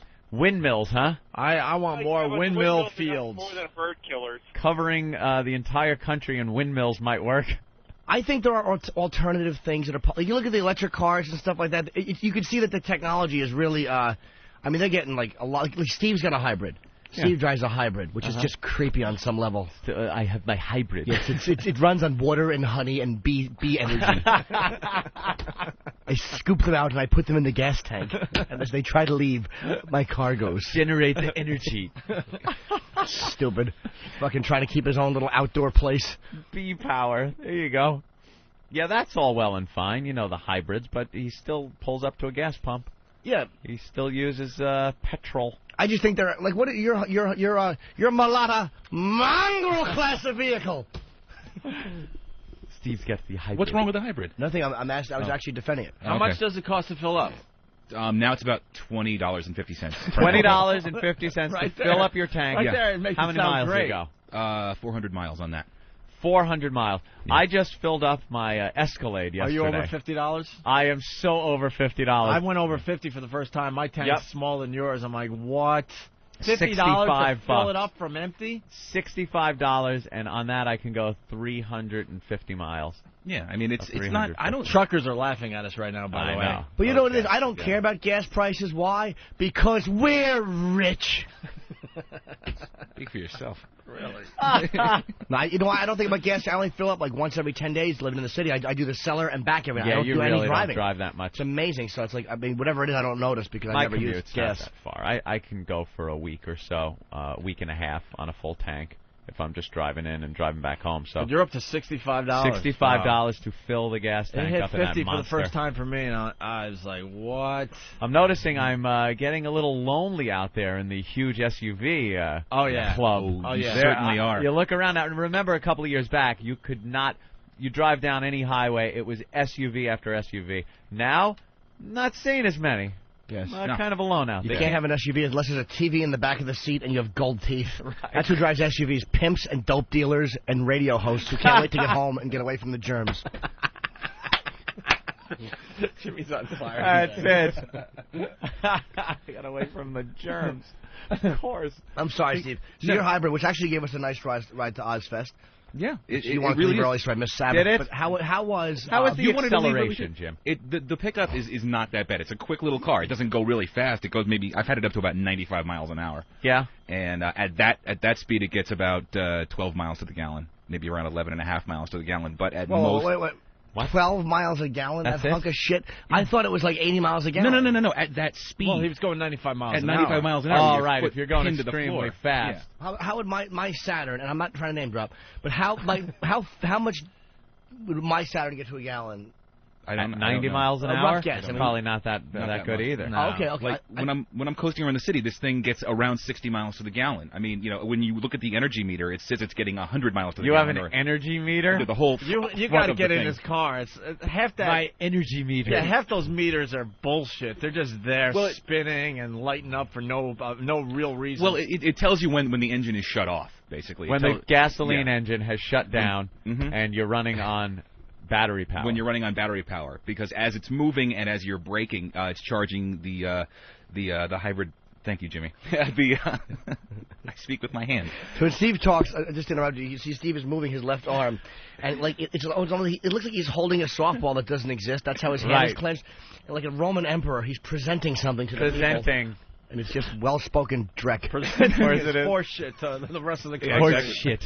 Where are your batteries stored in In that the trunk. hybrid? In the trunk. Well, not in the trunk. It's in that area, I guess. Below where the trunk. Yeah, below the trunk. Where a It's- gas tank would be. Yeah, I mean, half of it is like maybe a 10 or 11 gallon gas tank. How Any far are problems? batteries? Can you go? Like, say you run out of gas, how far can you go on your battery?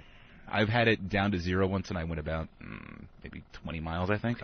And you're on no gas. On no gas. I mean, but you have to drive pretty slow. You got to drive about 30 miles an hour when you do that. Why did you run out of gas? Because I wasn't paying attention.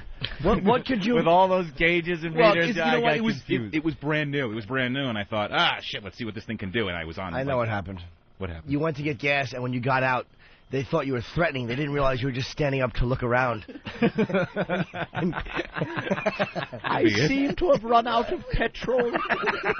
Tigger, could you pump some gas into this, please? or something that sounds like that to the attendant. Wow. But you're right. You don't see that many SUVs on the road. You just don't. No. You won't. And what about those people that have to drive in from Western New Jersey or Maine. Eastern Long Island? Exactly. Commute from Maine. But that's the way to go, man. He's getting like 60 miles to a gallon or 40 miles, 50 miles to a gallon. My point was that like when there are ways to do it To cut down. a lot. They could do it full electric if they wanted to. They could. Come on, they absolutely could. I mean, But don't we live in a country where if we want to drive an apartment building on wheels, we should be able to? If you can afford it, absolutely. I mean, why not? This is America. And if we want to drive these huge gas-sucking SUVs, we should be able to. We shouldn't even have to worry about it. We shouldn't have to be rich and fancy.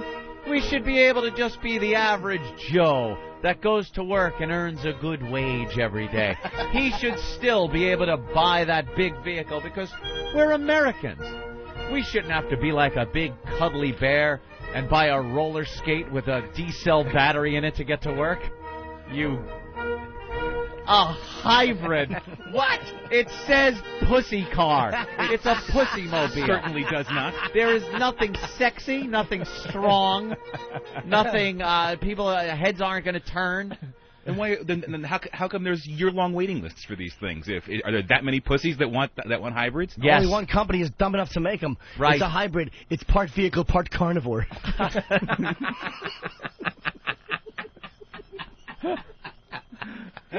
Hybrid. I'm spending a lot less on gas. Yeah, I got my hybrid. It's a chick magnet. Well, look, dude, Lexus is making a hybrid Lexus SUV that's coming out. That's actually, I think it's out right now. Really? The Highlander is an SUV. Hummer's making a hybrid, which I don't understand because it's going to maybe 14 miles. What to the make is gallon. yours? Toyota. I'm sorry to interrupt you. Speaking of hybrids, did they take that magazine? Because I want a picture hung up. That's a hybrid, all right. I like Steve for doing that, though. I respect the fact that he's All right. saving some money. Let's say hi to Tim Good in job. St. Louis. Tim, what's going on, buddy? What's going on, Hope? Hey, man. Tim, you're on. Go ahead, Tim. Yeah, that's nothing. I just wanted to say it took I filled up my tank yesterday on my big truck, and it was almost $700. $700. $700. What do you drive? Like a tanker truck? Do you have to fill the actual rig, the back? No, it's a 2001 Freightliner. It's got 150-gallon tanks on each side. Wow. Oh, 300 gallons. $700. How many miles you go on that? I'm on my way to Spartanburg, South Carolina right now from St. Louis. I mean, how many miles can you go on a full tank? About 1,200. 1,200? That's it? That's a lot Yeah. of miles, man. Come on. For Yeah. $700? Pretty good. $1,200. How much a gallon, sir? So I don't feel like doing the math. I was in Nevada about 2 weeks ago, and I paid $2.79 a gallon. That's high. They're saying in Jersey it's up to $3 in some places already. All right, Tim, thank you. Well, we're going to get a lot of these calls. John in Oklahoma, $640 to fill up his tank. Right, John? Yeah. What do you drive, a Honda? No. No, Freightliner.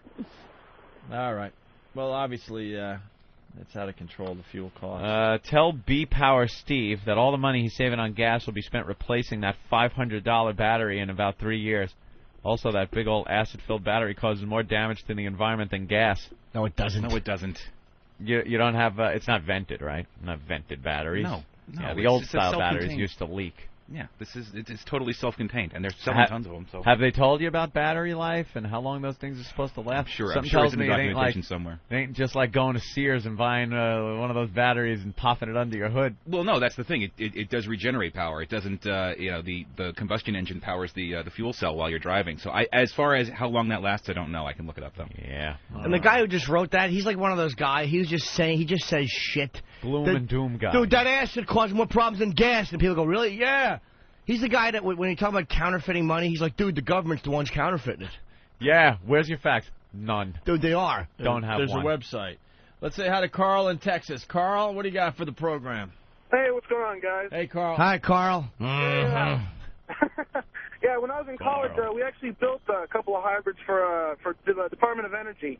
One that was gas electric, like what Steve's got, and one that's a hydrogen full hybrid. And to be honest, yeah, those gas electrics are great, but the mileage on them is still a problem. You're still using gas.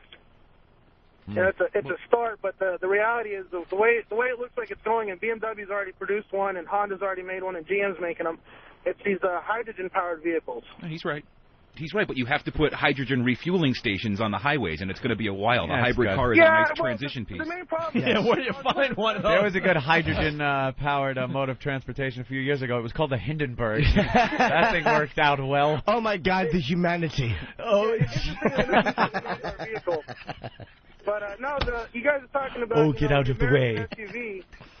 The purpose of the vehicle was to actually produce it, to make it exactly like a 2000 Suburban. And it had the same functionality, same acceleration, same haul, everything. So you didn't lose anything. So to the driver, it was exactly the same vehicle. It's just you fill up at a different place. That's all. All right. Thank you, Carl. Yeah. Take care. Chuck from Pittsburgh saying, sorry, the increase in my weekly gas cost from $1.60 a gallon to $2.60 a gallon is about $22. The cost of walking away from an accident, priceless. There you go. I like some steel around me, my friend. How about that? What happens when your car gets rear-ended and you get battery acid all over? Well, that is the one drawback. Yeah, that is a drawback. The whole fucking car is a crumple zone. I mean, really. A huge, of just tinfoil and battery acid is what you drive around in. Yeah, it's a very light car, hopefully. And if you read about hybrids, you realize that the progression would be to build these things out of lighter, stronger metals. Of course. So that, you could build a smaller car that wouldn't weigh so much. Composites, exactly. Space-age polymers. Exactly, but that's where it's going. Oh, there goes Steve. Steve is driving around in the studio in his hybrid. Here comes Steve to work. Steve's doing laps in his hybrid. Cool. Look out. Look, here he comes. Oh, Steve. He's showing off now. Jesus. There's a bear driving the hybrid. Clumsy claws are trying to hit the buttons. They're fumbling. Steve, careful. It doesn't make sense that you're the one with the hybrid. You should be driving the Hummer. Oh, you need the big vehicle. I used to have an SUV. You must be hysterical squeezing into that thing. No, it's not. It's surprisingly roomy on the inside. Oak's been inside it. There's actually a lot of room on the inside. It's a weird angle, though. What do you mean, angle? I can't even explain it. Like the windshield and it goes up like. Does he have one of those huge dashboards? Yeah. Like because the windshield has to be at such an extreme angle to cut down on wind resistance. Yeah, it's a weird angle. So you're looking out the front, through the windshield, but because of the angle, it's just a strange view. Yeah, the windshield is huge. It's shaped like a big wedge to cut down on the wind resistance. It's like a big cheese wedge shape. Oh my goodness, it's really strange. You can't put anything on your dashboard because it starts off really, really, tiny and gets bigger. All right, hop in it again, Steve. Take another lap around.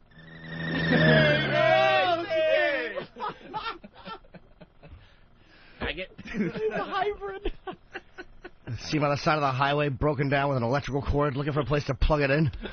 You don't have to plug it in, though, Jim. Of course you don't. All right, let's say hi to Gonzo in Long Island. Gonzo! Yeah. What's up, Gonzo? Not much, man. How you guys doing? All right. Go ahead, Gonzo. Oh, all right. Listen, on defense of Steve, man, I got a hybrid. I got the Toyota Highlander, and that thing boogies, man. It puts out 260 horsepower. You freaking fly on the highway. Oh, yeah? Yeah, it's a Highlander, you know? It does good gas mileage. I just took a trip up to the Catskills, and on the gas tank, it was what? I got almost 28 miles per gallon on an SUV. All right, well, there you go. Mm-hmm. Thank you, sir. Hey, all see right. ya. Bye. It's the worst. Davey, you really need to drink more. Opie and Anthony. He's allowed to walk out and take phone calls? Because he's fancy and special. He can leave the show whenever he darn well pleases. Hey, look at that. It's Gaffigan. He just abandons his post like a coward. It amazes me that the radio show is truly secondary to Jim Norton's life. He I doesn't would love really to get care. up right now and just make a phone call. Just leave. Just leave. He didn't even say anything. No. Like he was going. He just gets up and leaves. Sometimes he just leaves to check email. Where did he go? You can't just leave your post.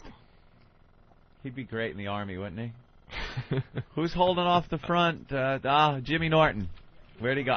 He had to take a leak or something. What? It's about his couch that he's getting delivered, and we were going to send one of the interns to his house today to wait because he was only going to get delivered during the show. Yeah. So we were going to have one of the interns go over because he wants it in a certain spot and everything. But that fell through, so now he's out there. He's like, I confirm this, and he's going, actually, it'd be funny if he was in here Oh, my God. doing it on there. Please don't tell me that he's going to leave today's program so he could get a couch For delivery. his couch. When it's delivered, you move it. If it's not exactly what you need. Oh, no. Oh, Jesus Christ. Uh-oh. Hi, Jimmy. It's fucking never easy, man. It's never easy in life. What happened? My sofa's being delivered today. 2 months ago I ordered it. Ben is so happy right now. But it's amazing how nothing gets done. In Nothing. fucking life, nothing gets done correctly. What was supposed to happen? Originally, they called me for a scheduled a delivery. I say, look, I'm on the air until 11 a.m. I have an acting class tonight at 6. So, yeah, you might as well start a month before you go to L.A. So I said, can you come after 11, between 11 and 6?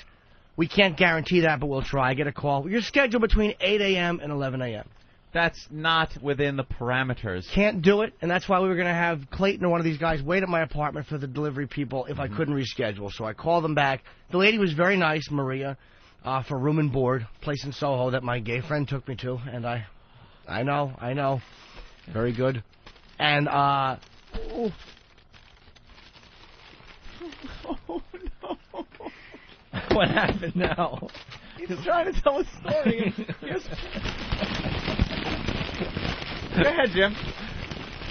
And I'm so bored with the story in general, I picked up my Bored? BlackBerry and I'm starting reading emails. I'm enjoying Jimmy's story because it just shows that there's garbage working out there. Now, what was the problem now? Well, I just,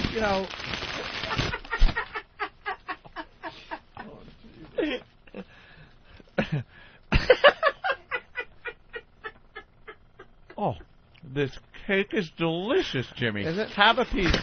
Here you go. Here's the cake. It's a fork full of smile. Fucking mind-boggling. Mind-boggling. Are there savages involved? What happened, Jimmy? I want to know what happened, though. All right, the intern's supposed to be over to accept delivery. Where's this problem now? It was with the. He is so fucking distracted. He is ready to either kill himself or kill somebody else. Shit out. You're just not hungry anymore? I'm just annoyed. Not that you put something down, that happens, but, crinkle, crinkle, crinkle, crinkle. So now why can't the intern be there and couch get delivered? Oh, because I called back and rescheduled it for noon to 3. The lady was very nice. And she's like, yeah, I understand. We'll make it like one of the later stops. Mm-hmm. So I just get a call from security in my building. Oh, no. Do you have a furniture delivery? And it's just like they're there. At 8:45 to 9. Yeah. So I call the guy. I say, can you put the guy on the phone, please? And I tell him, look, you're not supposed to be here until after I spoke to Maria, and you're not supposed to be there. It's supposed to be noon to 3. He goes, oh, we had you first. And I know it's probably going to get fixed, but it's just aggravating. You can never in life just make a phone call and just have things taken care of. Does anything ever work smoothly? No. You know what happens when I'm scheduled to go on at 9:40 at the cellar? I fucking get there and I go on at 9:40. Give the people what they want. Yes, a fucking self-indulgent 20-minute horseshit set. Oh. As tired as I am, I know I walk in at 5 to 7. We got to be on the air from 7 to 11. I don't walk in at 8:30. I don't get here at 5 in the morning. For some reason, people can't get shit right these days. There is nothing that you when you order something or you need something done, you just expect it to go awry. I'm sorry, Jimmy. Oh, it's just irritating because I didn't want to stay home and miss the show today. Obviously, I can't. Mm-hmm. And I would have had the intern stay there and we make sure the floors are okay. You don't just have them come up and now I'm thinking I should have just let them go up and put it there because now they're not going to come back. Big scratches on your nice wood floor. Yeah, I gotta wait till they come back. Yes, oh, we have to reschedule it. Do you really? For when? God, I fucking hate dealing with people. Is it a fancy couch? It sure is. Big and cushy for a boy to enjoy TV on. Nice. Will it sponge off easy? No, I didn't even get the extra. They were gonna put some Scotch Guard? No. Oh, Jimmy, what about the jism? Please, who cares? I'll just have it cleaned off. I'll have somebody with a hyphen in their last name just come and clean it. Come on, lady. Exactly. Just clean it. Let's go to Paul in Jersey. Paul, go ahead. Jimmy gets his couch on time. Don't make a fucking maniac out of me. There you go. Jimmy gets his couch on time. But everybody has to deal with this crap when you got to go. You got to go to, you have to stay home from work and do something. There's times where you can't, so you go through the trouble of rescheduling it, and they confirm it. And it's just... Is there any reason shit has to be scheduled in an 8 to 10 hour window? No. For a fucking couch? No. For a couch? As soon as we go on break, I'm going to call the lady and just make sure all is well. You mean to tell me they can't look at what they got to put on a truck, look at a map, and see about how long something, and narrow it down to even 2 hours? 2 fucking hours. 10 hours they want you to wait. Unbelievable. Someone has a good point for you here, Jimmy. Tommy in Brooklyn. Tommy? Yeah. What's up? You guys. Listen, Jimmy, do you understand that every time they make a delivery, they're going to have to take your couch out, put it on the street, pull out their delivery, then throw your couch back in? Oh, my God, shut up. Dude, right? shut up. You have a little experience in this, right, Tommy? You better tell Jimmy what's going to happen to his couch, his really nice, cushy couch. It's time to order. I got to call the show. It's over. I'm out. Just a couple of goddamn apes throwing your couch off the back of the truck. I fucking hate everybody. I hate dealing with people. Of course, the fucking phone's busy. You're right. It's a good point, though. Oh, my God. But what am I supposed to do? Can you have them... You can't just tell them to go up there and leave it, because if they have to move something... If there's something in the way, they're just going to scrape it across the floor. Well, you know what? Of course they will. Of course they will. They'll scrape your floor up. That has to be carried the entire way and placed down lightly, perhaps on little plastic caster things. I know. That guy makes a great point. I know that's what's going to happen. It's going to get all chipped up and fucked up. You know, your leg's going to be all... wobbly now. The legs on the couch. Because you know they're going to kind of toss it sort of to the side.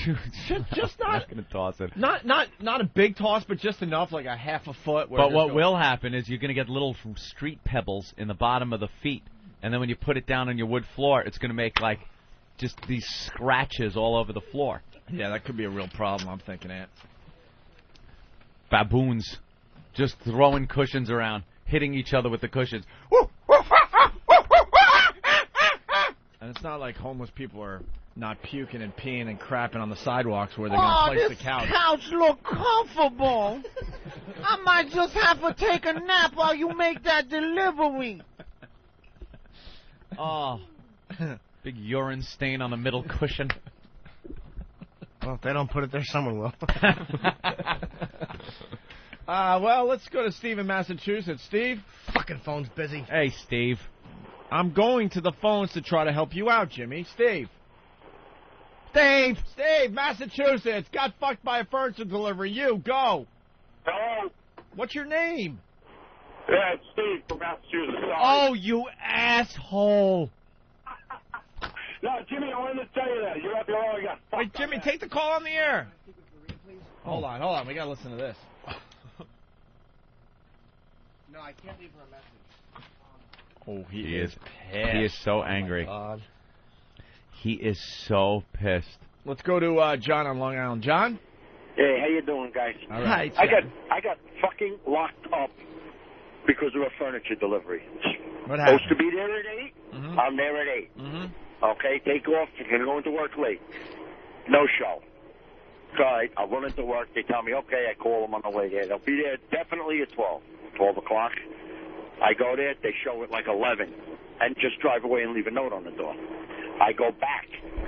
At 3 now, they tell me. Definitely 3, but I go there, no show. I go down to the furniture store, figure there, take it, put it in my pickup truck for me. I'll take it home myself, have my son help me. The guy gets shitty behind the counter with me. I drag him over the counter and beat the snot out of him. Yeah. Off to jail I go. I think that's what Jimmy is ready to do. Yeah, he's pacing outside the studio now. Now we can't even do a show until we get to the bottom of his I can couch barely delivery. hear you guys. Bill from Waterford Thanks, is saying, I hope the couch company has Karma Chameleon on their hold line. And Devin reminds me of the Brian Regan bit about the phone company. Can't you just flip a switch? Yeah, we're going to flip that switch next Tuesday. Right. When you want your phone turned on? Yeah, you want it turned on. It's just like flipping a switch. He nailed that, too. It's like, well, we could turn your phone on next week, but isn't it just flipping a switch? Yeah, we're going to flip that switch next Tuesday. That is really good. Flip it now. Wow, Eric is putting his life in danger. Oh, he totally is. He's got a wireless mic right now. He's completely insane. By the way, the wireless mic, I don't hear it at all. Jimmy's going to kill him. Is it on? I hear it. Yeah, it's on. He's waiting. But Jimmy's on hold. On Poor hold. guy. There's no reason. No reason he should be in a tizzy. He rescheduled. Afternoon. Why? I know it's going to happen. They're going to take... That guy was... Uh-oh. Yes. All right, here we go. Jimmy's outside the studio. We have him mic'd, sort of. Yes.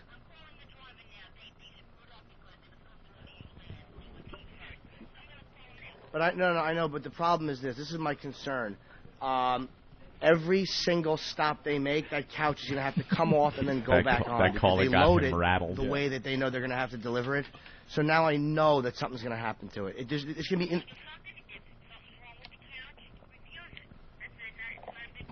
And wait another, I've 6 been waiting years. for this for 2 months. I'm going to Los Angeles. And this is going to be a big problem. They loaded it wrong. It's not... I know what's going to happen. I love that the caller got to him. That one caller really did. I saw just his eyes. picturing the couch going on and off, the big monkeys just heaving it. Because it's not their couch. No. I mean, we've all helped our friends move. Oh, It's awful. not my shit. You always lean the couch up on those two little legs. Much more weight than it's supposed to have. When you're moving your own stuff, you're very careful. You're All right. moving, even if you're moving your best friend's stuff, you're knocking into walls. Tip it up sideways. Tip it up. Right. Oh, like I think it could fit this way. hundreds of pounds with the wrong leverage on the feet. You step over it. You gotta do that. You gotta do that like fancy couch math to get it through. Is it gonna fit? All right, tip it up and then turn it sideways. Right. Oh, it's just banging the wall. If we flip it as we turn it on a 45-degree angle, I think we can flip it over it's the not stairs. gonna fit. Get the hammer. I gotta take the hinges off the door. Yeah. Fucking nightmare. He really, this kind of stuff kills him. Oh, I know. And you know, you can't blame him. It drives me nuts, too. You just expect something. When you call somewhere to get something done, you just expect to have it done. Well, I've told the story on the air. I got a Sony, I don't know, like a 50-inch picture tube. The Yeah. biggest they were making at the time. And it figures the next year the flat screens are all the rage and the price finally drops. It's always the way. But I have a TV that has to weigh 500 pounds in my living room. Okay. And it got delivered, Anthony. Yeah. And it was delivered by a bunch of guys that looked like they just got out of prison. Yes. Mm-hmm. And they... Oh, my God, the couch is going to be strapped All right, on the I'm side just of the worried truck. because I've been waiting for a long time for this thing, and I...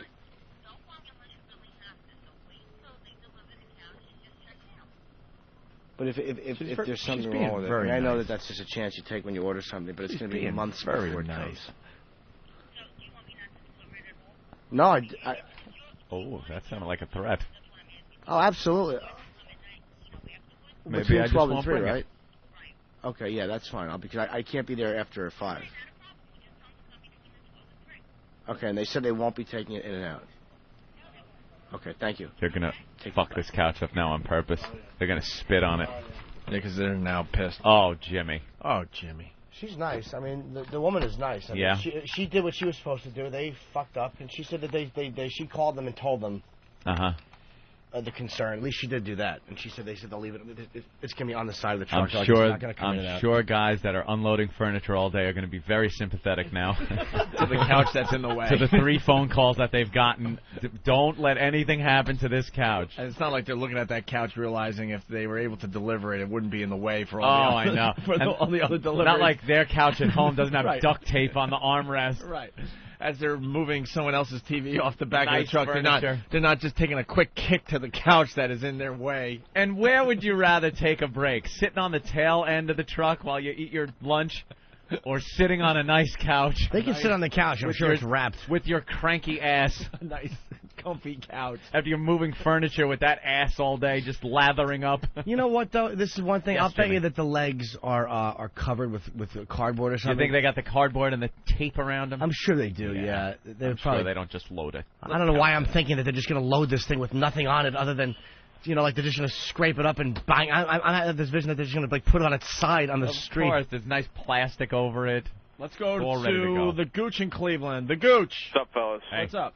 I own a delivery company. Okay. And you get there in the morning, you try to schedule your deliveries. Everybody has some type of little fancy thing that they want done. Everybody's fancy like Jimmy Norton, and everything gets fucked up. I know. What, dude, the but time thing you're talking about? Yeah, exactly. No, drop the Hold fucking on. thing off and leave and stay on schedule. You can't do that. Yes, you can. No. You get to the little Jewish lady, I want this upstairs, and he says you're supposed to take the old one. You get all kinds of shit from people. You're right. People are scumbags. But Exactly. I did this correctly. I actually called them yesterday, and had they not been able to reschedule, if they said we can't because it's impossible, we had one of the interns that was going to help me out and wait there and just make sure that they put it where I wanted Sure. and didn't scrape the floor. So I was ready to do that, and then she's like, no, we fixed it. And then they screwed up on the... This happened to me with Time Warner Cable recently. It's like you talk to somebody and it cable doesn't get companies- fixed fast enough. Cable companies are different. I'm just saying, you get there and there's always some kind of fucking problem. Well, they wouldn't have been with me. I would have been standing there with bells on. Hello, gentlemen. I would have given them a little tip, said if you scrape the floor, I'll cry. Please don't, and they wouldn't have. All right, well, good luck. Thanks, All right, fella. there goes the Gooch in Cleveland. John in Jersey. Go ahead, John. Yeah, Jimmy, can't you just call him back and tell him I'm Jim Norton and I'm on the radio? She knows I'm on the radio. I love that from the intro of the show. She does know I'm on the radio. I'm Jim Norton you're and a fancy I'm boy. on the radio. All right, we got to move on. Thank you. Well, we'll see what happens with your couch, okay, Jim? Yes. It's just, you know how it is in life. You deal with stuff. You just want stuff done the way you want it done. Golfing is a wonderful way to spend an afternoon. A true test of dexterity, skill, and, seems to have landed in some dog mess. Oh, not again. Ramon, wash my balls. You guys want to see DD's sex toys? I sure do. Sure. All right. Well, here's a whip. Wow, that's the crop, huh? That is One the- of them. Wow, I that didn't is bring a all of real them. whip. Well, yeah. What can we do with the whip? Oh, well, duh. You whip somebody. No, I with know it. that, but can we do that to you today? Well, I know you're gonna. So Hold it up. sure. How long is that thing? Is that like an Indiana Jones whip or a crop? Here, let's see your technique. That's a whip. Anyway, let me show you the other stuff. All right, there's her whip. Don't slam that door. It's killing me today. Oh. It takes out all the oxygen. It's anyone else noticing the, Yeah. the pressure Change. change in your ears and stuff? Yeah. These? What is that? Oh, nipple Nipple No, you know clamps. what they are. are nipple clams. Just assumed. You And, kind of um, figured that one out, Dee Dee. Jesus. And this is probably one of Steve's favorites, right? A cock ring. Wow, you got a cock ring? Steve, have you ever worn a cock ring? No, I haven't. I knew what it was when she... Hold that up. But this is Now- one of my small ones. Now that would... Why is it 3 rings? That's for your Asian friends? Are we getting arrested? All right. Who's that? You're in that? a heap of trouble, boy. All right. So, Sir? yeah, so... Are these cock things ring. washed? Yes, of course. Oh. I clean them. They're clean. Yeah, so you can put it in your mouth, Hope. Go ahead. Yeah. That's all right. Yeah. Now, how does that work? I'm seeing 3 rings. You put it... Okay, you want me to explain this? Yeah. Hold it up and explain it. Well, it's to stop him from having an erection right away. What's the point? Wait, who's yelling? What's the point in the other room? Who's me? Ari. Oh, Ari. He saw this and went... We've had Ari on the show before. Hey, Ari. You say stop. Oh, no, Yeah, it's just for... It's a thing. Maniacs don't know what... It's a theme. Did you say to prevent an erection? Yeah, for a while, yeah. To prevent an erection for a while? Why would you want to do that? Yeah. Would prevent it or to keep it hard? Because, well, it's to prevent it from getting hard, yeah. From getting hard? I thought it was for after it gets hard, it kind of keeps the blood in there. No, for a while, it's supposed to stop it. Really? And now, is there one of those go around the bag? Well, actually, there's another one. I didn't bring that, but yeah, you know a lot about this, sir. No, I don't. I've never used. Yeah, but you know that like there's that. another one like that. I've looked in the back of the magazines. What's the matter? What's the matter, Jim? The ring. I don't go for You this. don't like no, I the- certainly I'll don't. hide it. No, it doesn't bother me like that. But I just don't understand why you'd want that around you. It's uncomfortable. Because some men like that. Wait, what do you do with the ring, though? Easy, caddy. All right. Ben Sparks has one. It's called a hula hoop. Is he really that big? We don't know. We don't know what's going on down there, but it's giant. We're trying to figure it out. Whenever he leaves a basketball store, they stop him for stealing. I don't know. It's just like you just use it for. It's for fun. You have to know, like, be into the scene to understand. Why is there 3 rings? Well, there's some with 4 and 5. I mean, it's just this one has 3. Does it depend on length or something like that? Is No. there like It's just Gigantor, this one is 3. average, and... No, it doesn't have anything to do with that. Mm-hmm. All right. That's wonderful. What else you have? All right. Well, I just brought a few. I can't bring all. You got to save some for later, right? Of course. All right. Teasing. Do we get to whip you? Well, that's... Yeah. Get that indie whip.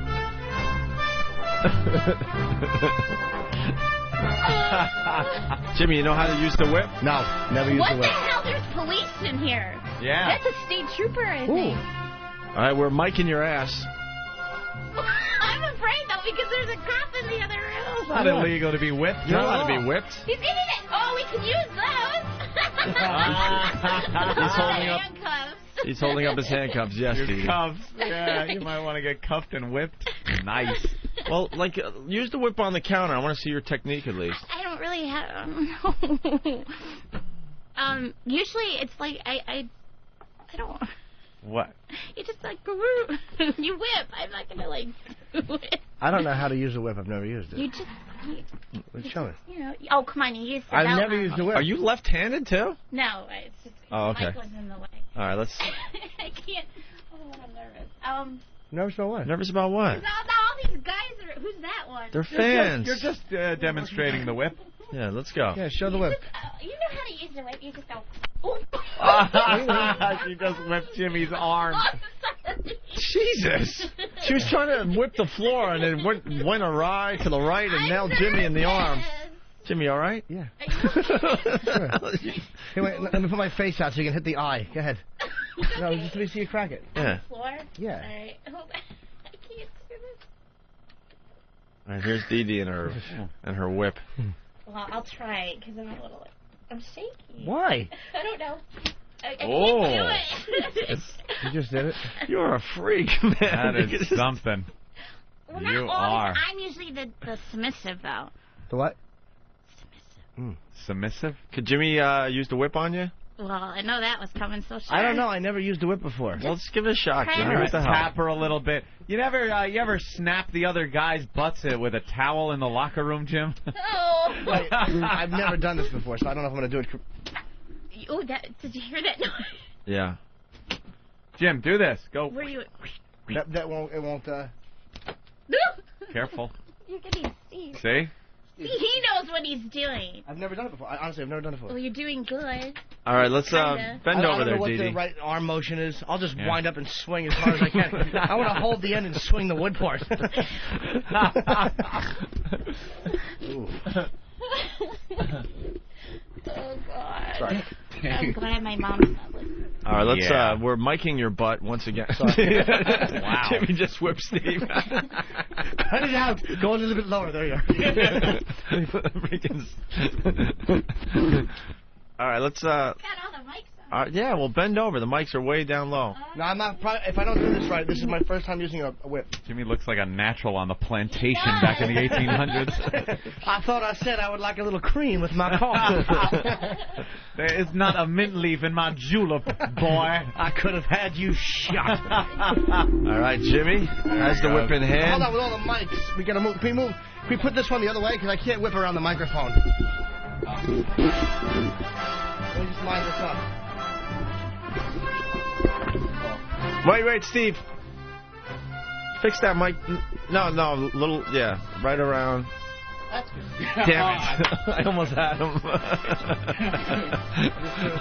I was setting Steve up for a whipping. Oh, I will, but I'm trying to get the timing. All right, let's turn down the music. music so we could hear this.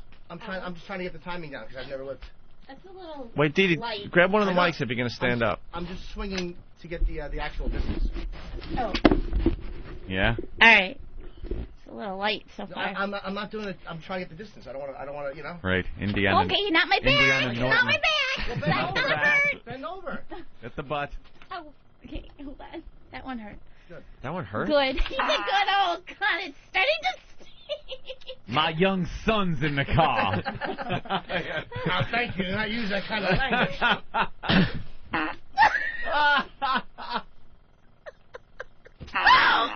Oh my God, that one looked like it hurt. It did. It stings. I know it stings. Jimmy's really good. These two make a really good couple in a really bizarre way. Look Oh at my Jimmy. God! I gotta help Look you at- about the email. Look at Jimmy's eyes. Jimmy really gets into this. I know. Don't look. Oh, that was my. What is that sound? Who's farting? With gas? Nice. Did you get a fart? You gas, Dee Dee? No, I didn't. No, I'm hearing like, ah. Dee Dee, What is that? I think what kind of gas her? Someone farted. What? That wasn't me. All I right, wish one it more. was me. A couple more here. All right, hold on. I have to get the timing now because I moved. I'm not just getting the distance. That's all. Okay, the distance. Yeah, okay. I have to get the distance. Ari's watching. Ah, that was my I know. That's why I'm bag. going soft. Oh God. Oh, Jimmy's really into this. Oh. That one hurt? A little bit of stinging. Oh, a little stinging. Sorry. Indy, my friend. Oh, Oh, wow. That was a good one. Wow. Oh my God. Sorry. That was a good one. Oh, I just gotta get the distance right. That's all. Uh-huh. Jimmy's eyes are Your bugging name's out. Toby. That was, wow. Hey, get me a water and don't spit in it. That was impressive, Dee That Dee. one hurt. Sorry. Yeah? Yeah. All right. It's the only way you're gonna learn. All right, Dee Dee, we'll have more news with you in a little while. Mm-hmm. Okay. Like the whip. Yeah, that was nice. Yeah, do you enjoy that kind of thing? No, it has to be with the right kind of person. Yeah. Not everybody. Not a psychopath like Jim? I don't know if he's a psychopath, but I'm just saying that it has to be somebody that knows what they're doing. Yeah. And do you get that on your bare butt? Like, is that also, yeah? And does it leave like a red mark? Well, yeah, for a little bit. It left a red mark yesterday. I think it'd be easier with a shorter one, a little one. A riding crop. Oh, I have one of those too, but I Yeah. didn't bring it. But I'll save that for next time. I Sure. couldn't like bring everything. You gotta bring it a little at a time. This you got to get used to how far away you are, because I'm not used to swinging anything that far away. That was really good. All right. Well, you'll bring back some more sex toys the next time we're in D.C. Okay? Yep. Yeah. It's Maybe it's a plug. Dee Dee, everyone. She'll be back with more news in a bit here. That whip's good for jumping over chasms as you're stealing golden idols from caves. Yeah, that one could do some damage, it looks like. XM202. The Opie and Anthony Show.